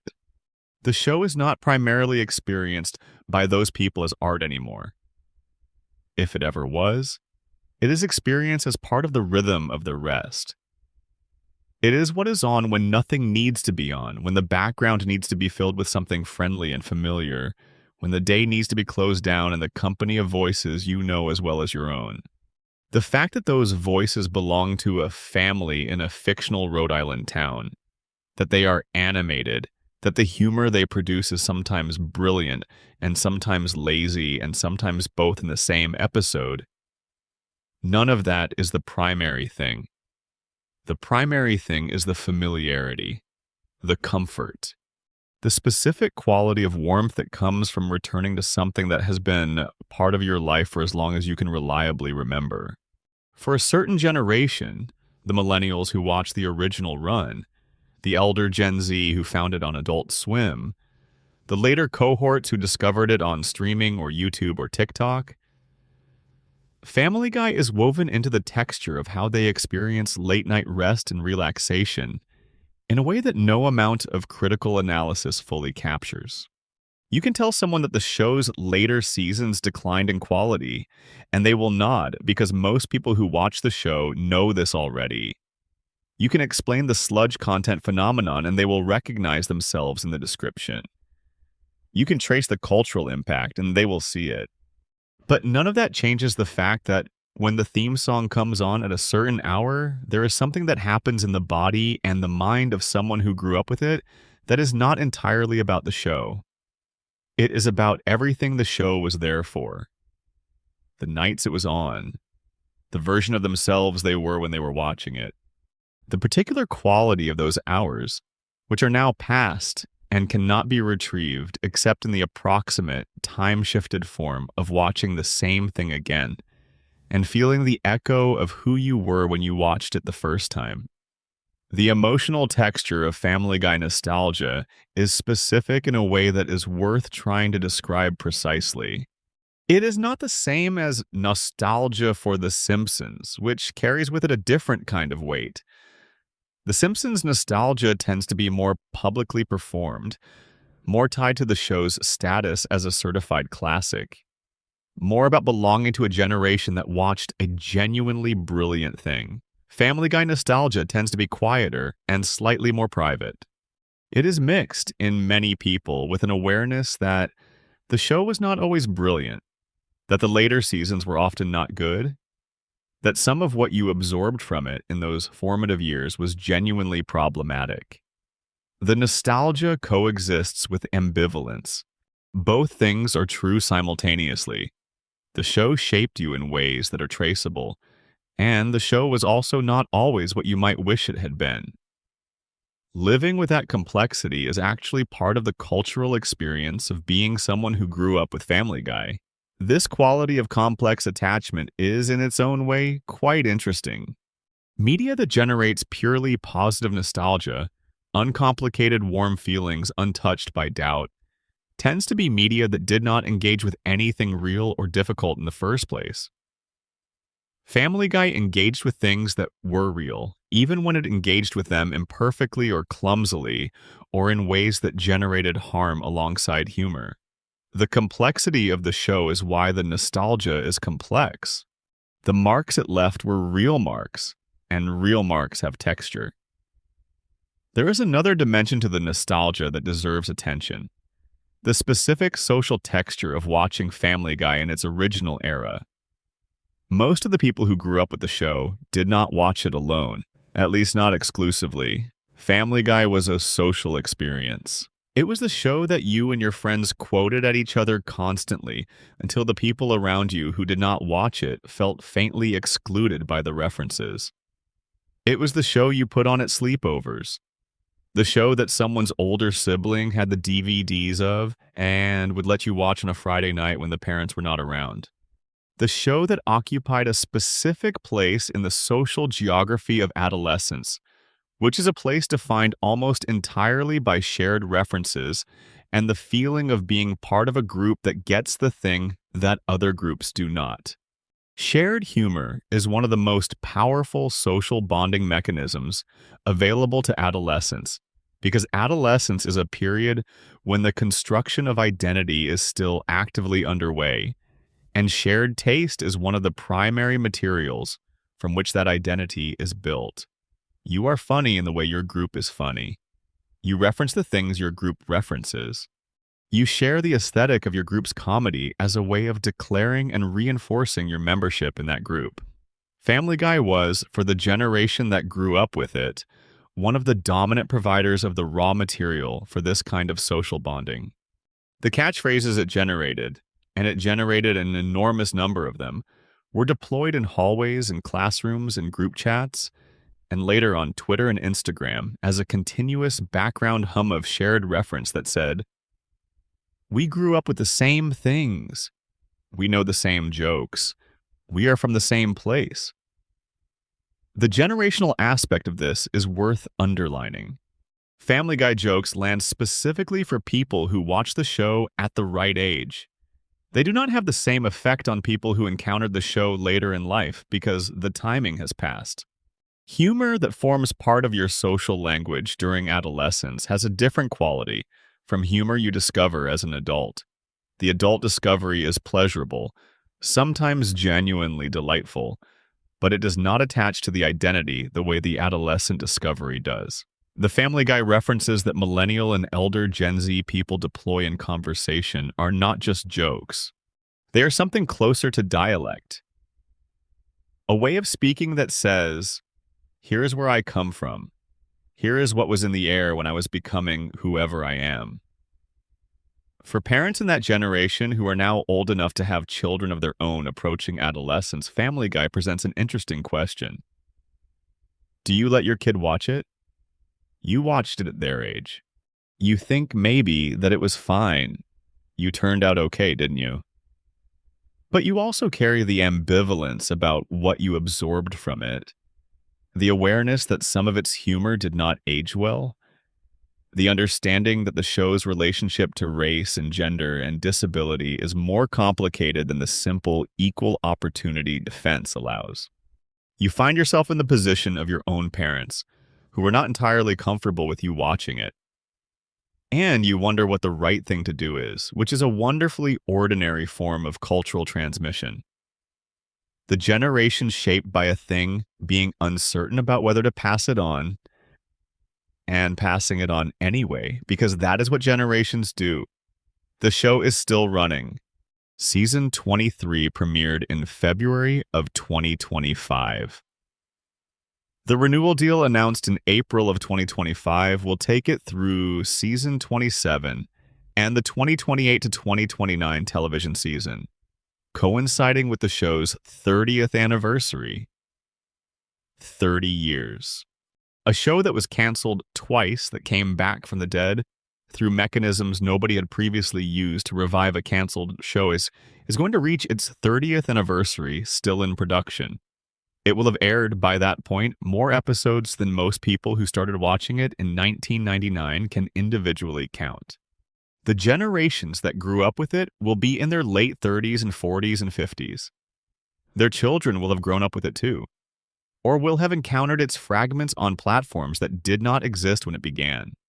A show that was canceled twice that came back from the dead through mechanisms nobody had previously used to revive a canceled show is going to reach its 30th anniversary still in production. It will have aired by that point more episodes than most people who started watching it in 1999 can individually count. The generations that grew up with it will be in their late 30s and 40s and 50s. Their children will have grown up with it too, or will have encountered its fragments on platforms that did not exist when it began. What does it mean for a piece of media to have that kind of persistent presence in a culture?